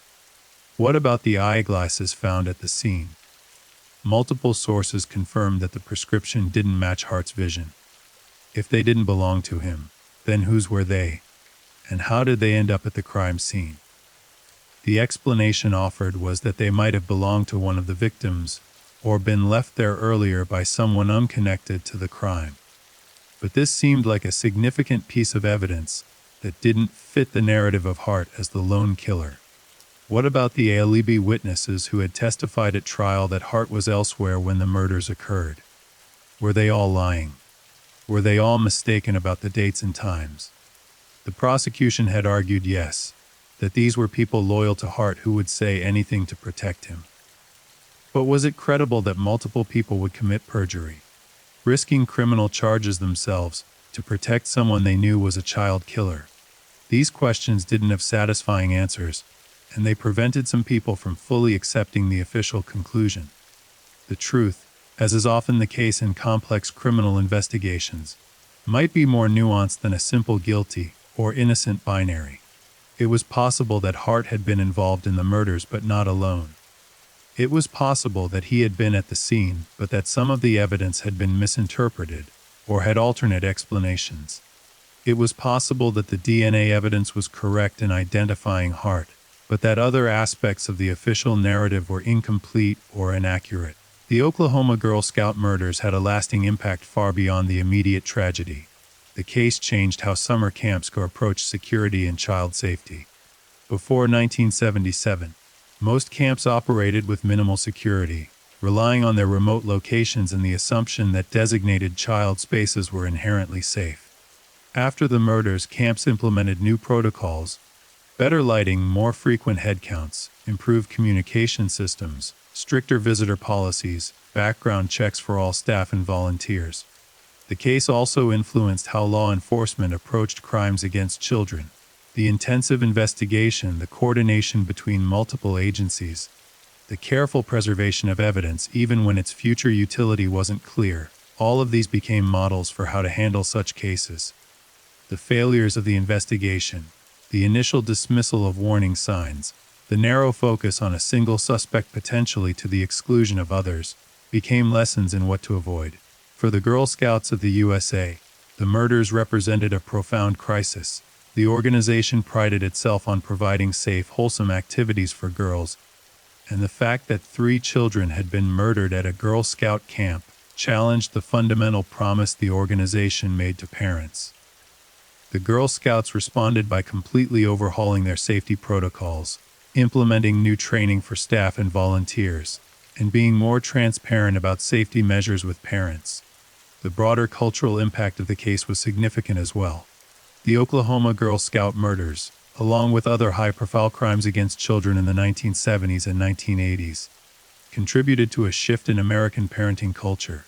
The relatively free-range childhood that had been common, kids walking to school alone, playing outside unsupervised for hours, going to camps far from home, became less acceptable to anxious parents newly aware of the dangers that might lurk anywhere. This shift toward more protective, supervised childhood had both benefits and costs. Children were arguably safer from stranger danger, but they also had fewer opportunities for independence and unsupervised exploration. The balance between protecting children and allowing them to develop autonomy became a fraught question for parents and society. The case also raised questions about the death penalty. Oklahoma was a death penalty state, and if Hart had been convicted, he almost certainly would have been sentenced to death. His actual death from natural causes just 2 months after his acquittal had a certain ironic justice to it. Those who believed in his guilt saw it as the universe correcting the jury's mistake. But it also meant that if he had been innocent, he had died under a cloud of suspicion, his name forever associated with one of Oklahoma's most notorious crimes, unable to ever fully clear his reputation. The story of the Oklahoma Girl Scout murders is ultimately a story about loss of innocence, loss of trust, loss of 3 young lives that held infinite promise. But it is also a story about the limits of justice, about how even the most intensive investigations cannot always provide the certainty and clade victims' families desperately need. In the decades since that terrible night in June 1977, the families of Lori Lee Farmer, Michelle Heather Guse, and Dory had to find ways to live with their grief and uncertainty. Some have channeled their pain into activism and advocacy. Others have sought privacy, protecting themselves and their remaining family members from the continued public interest in the case. All of them have had to navigate the impossible task of moving forward, while carrying the weight of such profound loss. The mothers and fathers who lost daughters that night aged without them. They celebrated holidays knowing their family circle had a permanent, painful gap. They attended weddings of other children, if they had them, with bittersweet awareness that Lori, Denise, and Doris would never have weddings of their own. They became grandparents to children who would never know their aunts, who would only hear stories about the girls who died before they were born. Betty Milner, mother of 10-year-old Doris Denise Milner, became one of the most vocal family members over the years. She gave countless interviews, participated in documentaries, and worked tirelessly to keep her daughter's memory alive. For Betty, the ongoing public interest in the case was both painful and necessary. Painful because it meant constantly revisiting the worst days of her life, but necessary because it ensured that Doris would be remembered as more than just a victim, more than just a tragic statistic. Betty spoke about her daughter's personality, her dreams, her kindness to younger children. She insisted that people remember Doris as a real child who had lived and loved, not just as one of 3 girls who died at Camp Scott. The Guse family, parents of 9-year-old Michelle Heather, approached their grief differently. Richard Guse became an advocate for victims' rights, using his daughter's story to push for legislative changes in how the criminal justice system treated crime victims and their families. He testified before legislative committees, spoke at victims' rights conferences, and worked with organizations dedicated to supporting families who had lost loved ones to violence. For Richard, this advocacy was a way to find meaning in meaningless tragedy, to ensure that Denise's death might somehow prevent other families from experiencing similar pain and injustice. The farmers, who lost 8-year-old Lori Lee, were more private in their grief. They gave fewer interviews over the years, preferring to remember their daughter within the family rather than in the public sphere. But those who knew them spoke of the profound impact Lori's death had on the entire family, the way it shaped their relationships, their worldview, their capacity for joy. The farmers had to learn to live in a world where terrible things could happen to innocent children, where summer camp could become the site of murder, where the justice system could fail to provide accountability. The survivors of Camp Scott 1977 carried their own burdens into adulthood.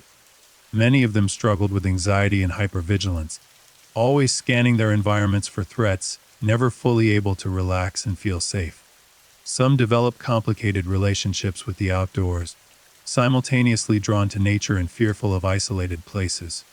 Several survivors reported that they had been overprotective parents, struggling to let their own children experience normal childhood independence because they knew too well what could happen. A few of the survivors found healing through connection with each other. In the age of social media, some of them located fellow campers from that summer and formed support groups, sharing their experiences and memories. These connections were both painful and cathartic. Painful because they forced confrontation with shared trauma. Cathartic because they provided understanding that others couldn't offer. Someone who hadn't been there couldn't fully comprehend what it meant to be a child sleeping in a tent yards away from where 3 other children were being murdered. The counselors from Camp Scott faced their own struggles with trauma and guilt. Several of them left youth work entirely, unable to continue in roles that reminded them of their perceived failure to protect the girls in their care. Others doubled down on child safety advocacy, becoming the most vigilant, most protective counselors and educators imaginable, determined that nothing like the Camp Scott murders would ever happen on their watch again. Carla Wilhite, who discovered the first body, required therapy to process the trauma of that morning. In interviews conducted years later, she spoke about how the image of that sleeping bag on the trail had haunted her. How for years she couldn't see camping equipment without experiencing flashbacks. How the sound of a child's scream, even in play, could trigger panic attacks. She eventually found some measure of peace, but the scars remained invisible but profound. The community of Locust Grove and the broader Mayes County area also bore lasting impacts from the murders. The small, rural community became known internationally for one terrible crime, its name forever associated with tragedy. Tourism to the area declined in the years immediately following the murders, as people avoided a place that felt cursed or dangerous. Local businesses suffered. The sense of community cohesion was damaged by divisions over Jean Leroy Hart's guilt or innocence, with neighbors and even family members taking different sides. The Cherokee Nation community faced particularly difficult challenges. Hart had been Cherokee, and some members of the community felt that their entire nation was being judged based on his alleged actions. Others felt torn between tribal loyalty and horror at the crimes. The case exposed tensions between the Cherokee community and the broader population of northeastern Oklahoma, raising uncomfortable questions about justice, prejudice, and how we assess guilt and innocence. Over time, some healing occurred. The acute pain of the tragedy mellowed into a more manageable chronic grief. People learned to live with unanswered questions. The community of Locust Grove found ways to honor the memory of the victims while moving forward. But the scars remained, and those who had been directly touched of June 1977 never forgot. The physical site of Camp Scott itself became a point of ongoing interest and debate. After the structures were demolished in 2013, the land returned to a more natural state, but it never fully escaped its history. People continued to visit the location, some out of morbid curiosity, others seeking to pay respects to the victims. Still others hoping to experience paranormal phenomena they believed haunted the site. These ghost hunters and paranormal investigators were a source of pain and frustration for the victims' families. The trivialization of real tragedy into entertainment, the reduction of 3 murdered children into ghost stories and spooky legends, felt disrespectful and exploitative. Family members occasionally spoke out against this phenomenon, asking people to remember that Lori, Denise, and Doris had been real children, not ghosts or spirits or paranormal entities, and that their deaths deserved to be treated with dignity and respect. Some local residents who owned the former Camp Scott property or land nearby struggled with trespassers who wanted to explore the murder site. They erected no trespassing signs, called law enforcement on intruders, and tried to make it clear that this was private property, not a tourist attraction. But the stream of curious visitors never entirely stopped. The internet age made it easier for people to locate the site and organize expeditions there. Despite the property owner's wishes, the media's role in the Oklahoma Girl Scout murders evolved over the decades. In 1977 and during the trial in 1979, coverage was extensive and often sensationalist. The murders of 3 Girl Scouts at summer camp was a story that sold newspapers and drew television viewers. The trial of Jean Leroy Hart, with its racial dimensions and circumstantial evidence, provided ongoing drama and controversy. In later years, as true crime became a major entertainment genre, the Oklahoma Girl Scout murders were featured in numerous books, documentaries, podcasts, and television specials. Some of this coverage was thoughtful and respectful, attempting to understand what had happened and why. Other coverage was more exploitive, focusing on the gruesome details and treating the case as a puzzle to be solved rather than a tragedy that had devastated real families. The families had complicated relationships with this media coverage. On one hand, it kept the case in the public eye, potentially leading to new tips or evidence that might provide closure. On the other hand, it meant they could never fully move on, could never escape the public nature of their private grief. Every new documentary, every anniversary article, every podcast episode meant reliving the trauma, fielding questions from journalists, deciding whether to participate or remain silent. Some family members chose to participate in media coverage, believing it was important to keep their daughters' memories alive and to advocate for justice. Others declined all media requests, protecting their privacy and their remaining family members from the intrusive nature of public interest. Both choices were valid, both came from the same place of love and loss, and both represented different strategies for coping with unimaginable grief. The question of Jean Leroy Hart's guilt or innocence remained a subject of debate even after the OSB's 2019 announcement that they considered him to be the killer. Those convinced of his guilt pointed to the DNA evidence, his criminal history, his presence in the area, and the circumstantial evidence that had originally led to his arrest. Those who believed in his innocence or remained uncertain pointed to the acquittal, the absence of fingerprints, the alibi witnesses, and the fact that even the strongest DNA evidence hadn't been absolutely conclusive. In some ways, this ongoing debate was a testament to the complexity of the case and the limits of what we can know with certainty about events that occurred in the darkness, witnessed only by the victims who could not testify and the killer who never confessed. The case served as a reminder that not all questions have clear answers, that justice systems are imperfect, and that closure is sometimes an illusion we seek but cannot fully achieve. The broader lessons of the Oklahoma Girl Scout murders extended far beyond the specifics of this one case. The tragedy highlighted the importance of taking threats seriously, of not dismissing warning signs as pranks or overreactions.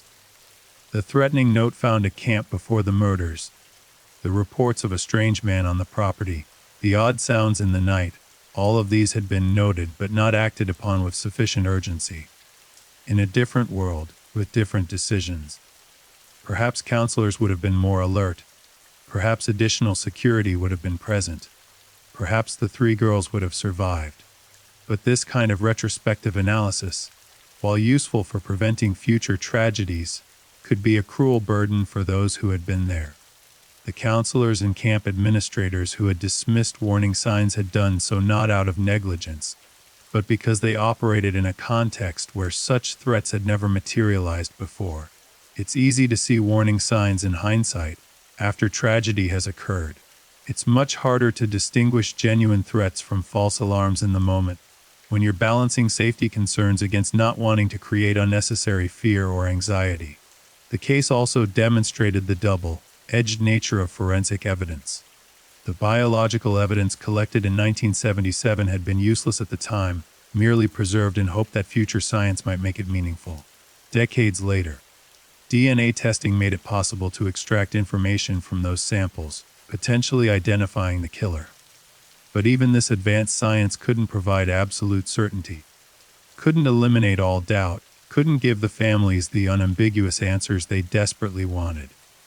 This pattern evidence that is suggestive but not conclusive, investigations that are thorough but imperfect, justice that is sought but not fully achieved is unfortunately common in cold cases. The Oklahoma Girl Scout murders were not unique in their ambiguity, but the high profile of the case and the particularly vulnerable nature of the victims made the lack of resolution especially painful. As the case approached its fifth decade without a living person being held accountable, the families of the victims grew older. Some of the parents who had daughters in 1977 passed away, dying without ever receiving the justice they sought, without ever knowing with absolute certainty who had killed their children. This generational passage added another layer of tragedy to the story. Not only had the victims' lives been cut short, but their parents had lived entire lifetimes without closure, without peace. The siblings of the victims, who had been children themselves in 1977, became the keepers of their sisters' memories. They raised their own children and told them about the aunts they would never meet. They participated in memorial services on anniversaries of the murders.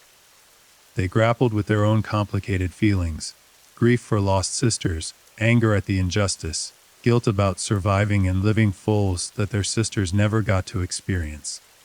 The extended families of Lori, Denise, and Doris also carried the weight of the tragedy across generations.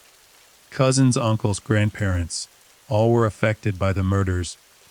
All had their sense of safety and trust shaken by what had happened.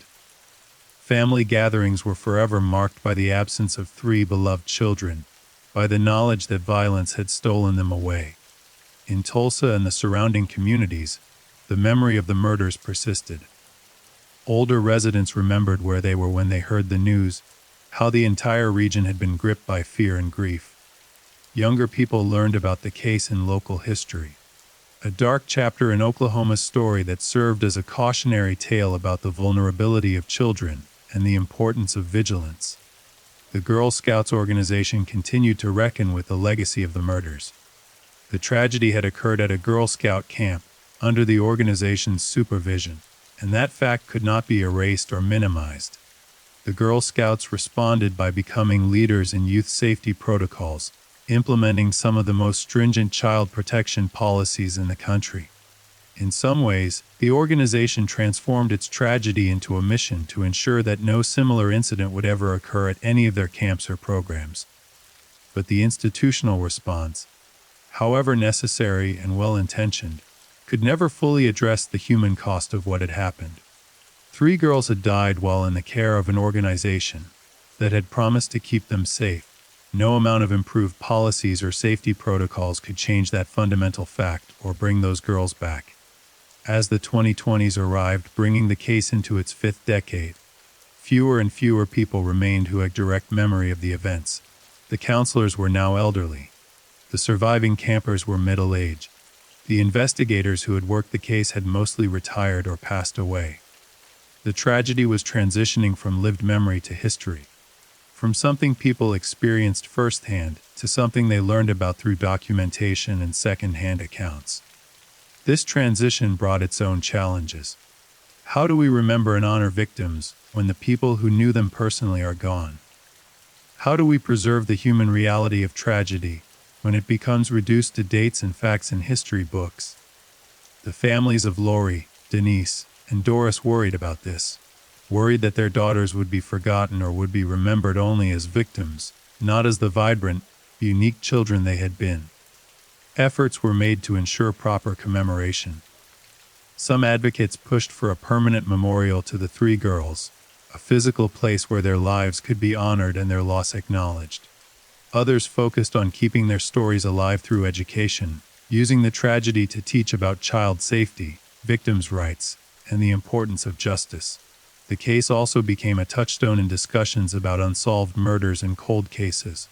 It was frequently cited as an example of how even intensive investigations with significant physical evidence could fail to result in convictions. Legal scholars examined the case as a study in the challenges of circumstantial evidence and the high burden of proof required for criminal conviction. Forensic scientists pointed to it as an illustration of how evidence preservation could pay dividends decades later, when technology had advanced sufficiently to make that evidence meaningful. For true crime enthusiasts and amateur investigators, the Oklahoma Girl Scout murders remained a source of endless fascination. Online forums and discussion boards devoted thousands of posts to debating the evidence, proposing theories, and arguing about Hart's guilt or innocence. Some of these discussions were thoughtful and respectful, genuinely seeking to understand what had happened. Others were more problematic, treating the real tragedy as a game or puzzle, losing sight of the human suffering at the case's core. The families had mixed feelings about this true crime interest. On one hand, it meant people cared, that the murders hadn't been forgotten, that there was ongoing attention that might somehow lead to new information. On the other hand, it often felt voyeuristic and disrespectful, with strangers dissecting the worst moments of their lives and making judgments about events they couldn't possibly fully understand. As we reflect on the Oklahoma Girl Scout murders more than 4 decades after they occurred, several truths emerge. First, the loss of Lori Lee Farmer, Michelle Heather Guse, and Doris Denise Milner was an absolute tragedy, the cutting short of 3 young lives full of promise and potential. They were real children with personalities, dreams, families who loved them, and futures that should have stretched out before them for decades.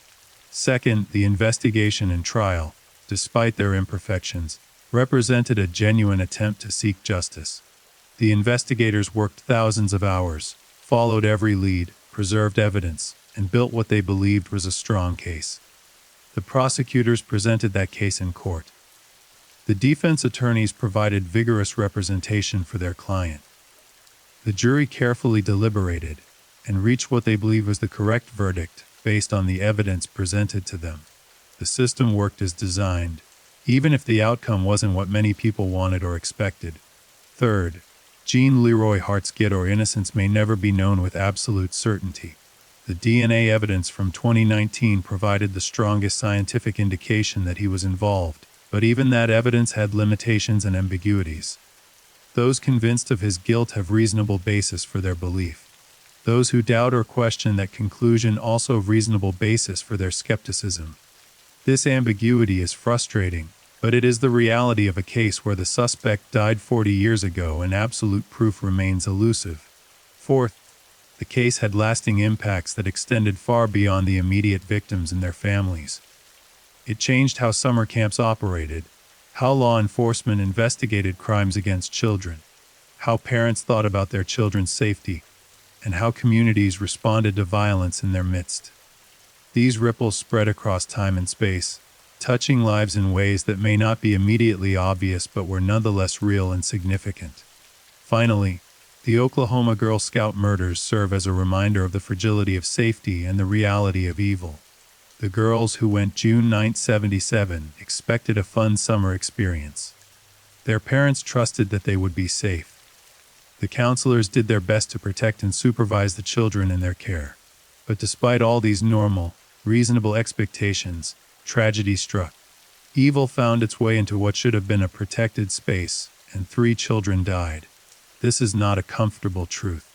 It would be easier to believe that children are always safe in designated child spaces, that proper supervision guarantees protection, that horror only happens to others or in other places. But the Oklahoma Girl Scout murders demonstrate that safety can never be absolute, that vigilance must be constant, that evil emerge even in the most unexpected contexts.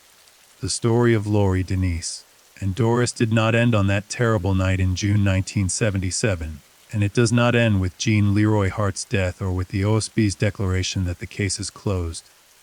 Their story continues in the memories of those who loved them, in the changed protocols that might prevent similar tragedies, in the ongoing quest for justice and truth, and in the reminder they provide that every child's life is precious, and that their loss diminishes us all. As you drift off to sleep tonight, perhaps in the comfort and safety of your own home, take a moment to remember 3 girls who went to summer camp and never came home. Remember Lori Lee Farmer, just 8 years old, who loved animals and drawing and was excited about her first camping trip. Remember Michelle Heather Guse, 9 years old, full of energy and enthusiasm, eager to return to the camp she loved. Remember Doris Denise Milner, 10 years old, mature and kind, looking forward to another summer of outdoor adventure. Remember them not just as victims of a terrible crime, but as children who lived and laughed and loved, who had families and friends and futures that were stolen from them. Remember them, and in remembering, honor their lives and acknowledge the grief of those who lost them. Thank you for listening to this case. If you found this story meaningful, please leave a comment and subscribe to hear more. Remember to hold your loved ones close, to cherish the time you have together, and to never take safety for granted. Good night, and stay safe.